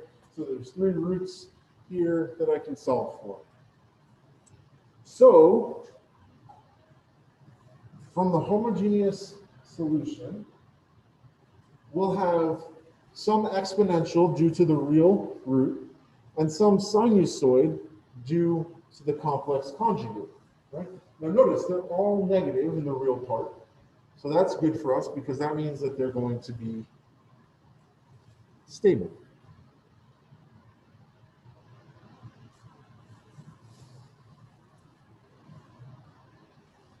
This is going to bring up the idea of the dominant time constant.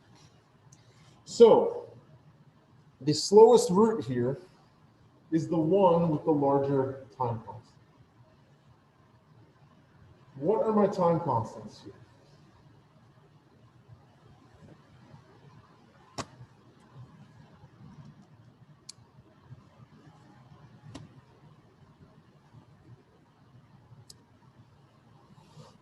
What are my time constants?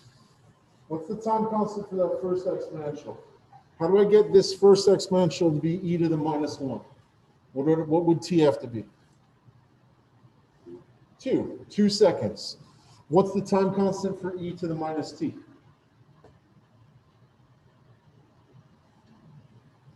1, right? So that means that in 4 tau, that first term is going to take longer for the transient response to decay, which means it's going to be around longer, which means it's going to be driving our system, right? So that means that the slower time constant, the slower root, takes longer to die out, which makes the slower root the dominant time constant. Okay?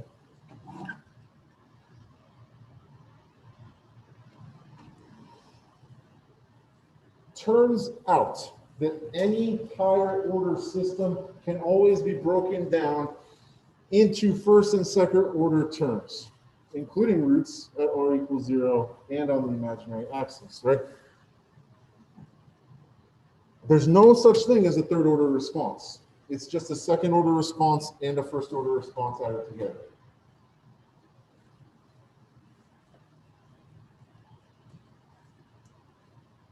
If we can identify the transient response associated with each root, we can get qualitative fear for the total transient response. And then we can eliminate the fast roots from the system dynamics and work simply with a reduced order model.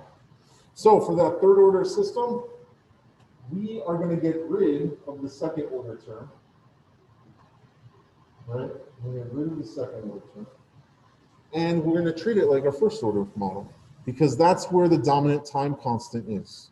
That is going to drive the bulk of our system response. So if you see a system response and it looks first order, it is appropriate for us to model it as a first order response. If we see one that looks second order, it is appropriate for us to model it as a second order response, at least to get an idea of how the dynamics work.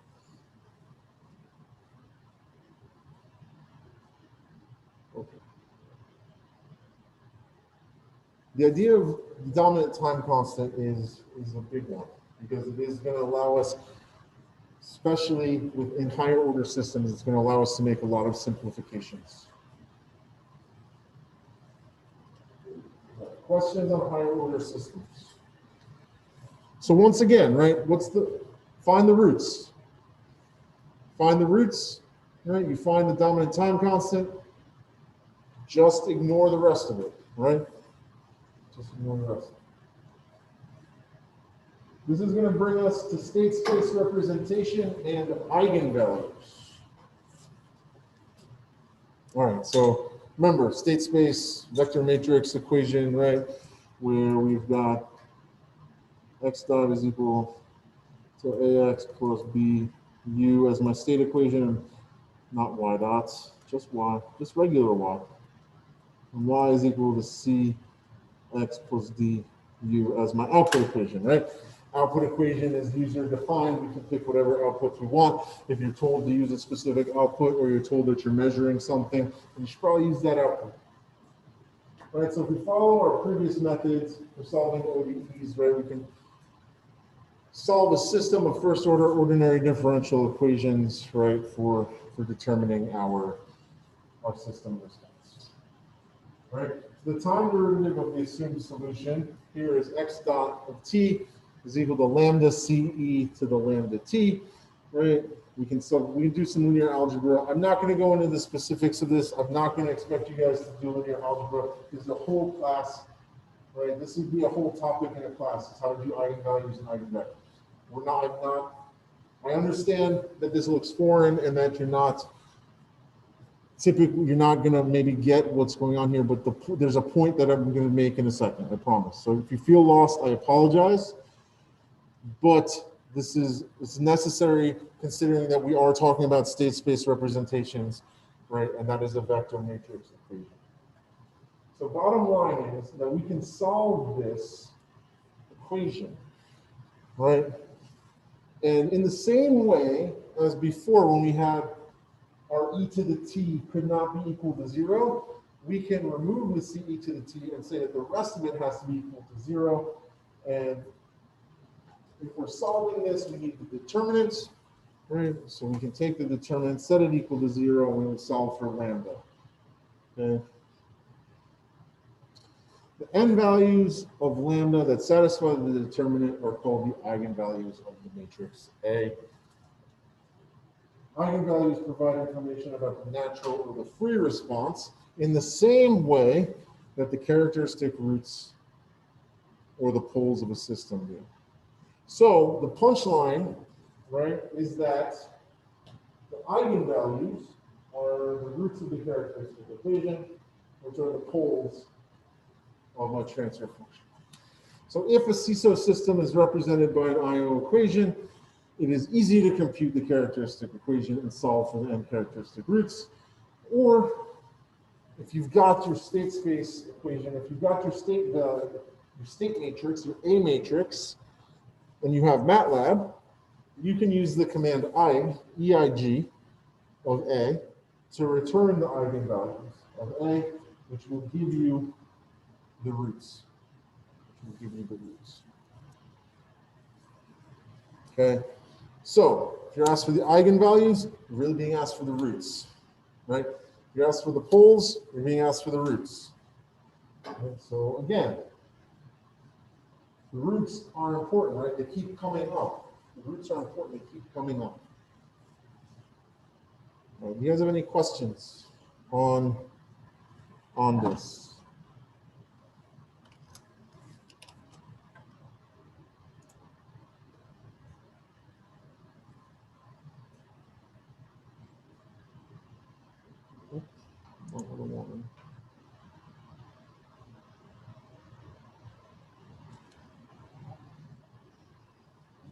Okay.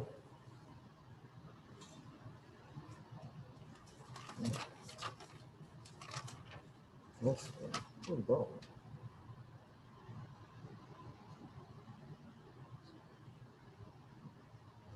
That's funny. Okay. Let's just try one.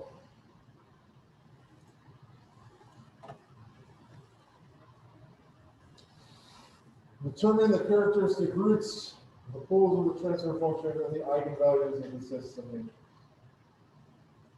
Okay. I'll do it all three ways so we can just. Sorry. R plus 40, 0.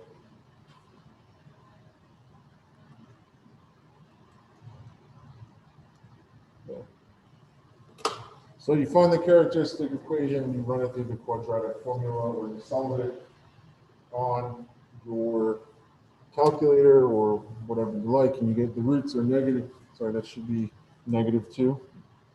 -2 plus or minus 4j. There's the roots of the characteristic equation. But what are the poles of the transfer function? It's that. There. What if we didn't remember that and we actually started to do it, right? Well, you get y over u is equal to 3 over 2d squared plus 8d plus 40. And hey,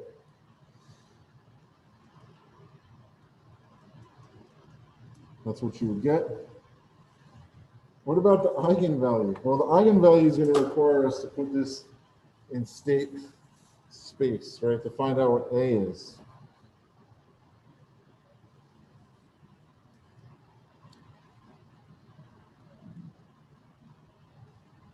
All right, so let's do that very quickly.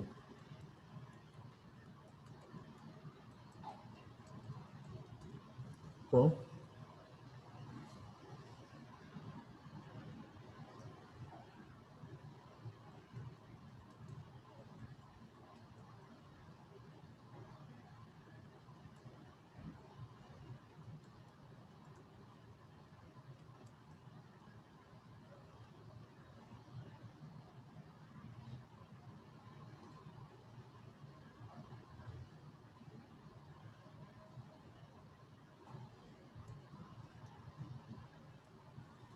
Okay.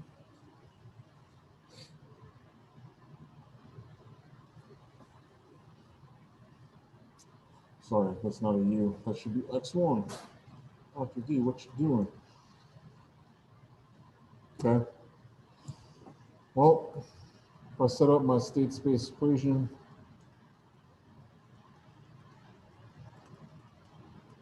urge you guys to check this one when you get home. Come to office hours if you don't know where this is coming from. Right. So then if you take the determinant of lambda times the identity matrix minus A, you get lambda squared plus 4 lambda plus 20. So lambda 1, 2 equal to -2 plus or minus. you'll see things in the homework. So I don't even know, I probably am not even gonna mention eigenvalues really again after this. But if you hear people talking about eigenvalues, now you'll at least know the importance in terms of a systems approach, right? If you wanted to go on to things like do like robotics and stuff, right? Robotics speaks the language of linear algebra. Okay? And a lot of the equations that you'll see in robotics end up being like state space representations, vector matrix equations, where these things will come up with it.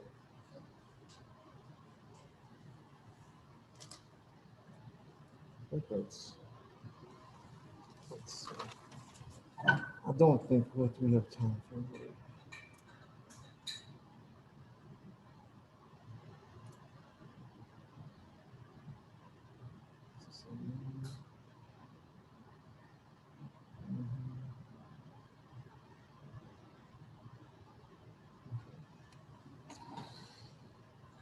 That's where we're gonna call it today. Okay. Before I forget, for participation this week, I know that some of you won't be in class on Thursday, but because this is Halloween week, those of you who are in class, please dress in costume to come to class. Those of you who are not coming to class that day or not in the classroom that day, put up a fun like Halloween background on your Zoom, please. And then we will also have mandatory phone at the end of class, which is the best kind because you have to have it, right? You have to have the phone. It's mandatory. So for all of your participation hinges on coming to class on Thursday. I know it's crazy. It's a crazy thing. All right. I know it's a lot.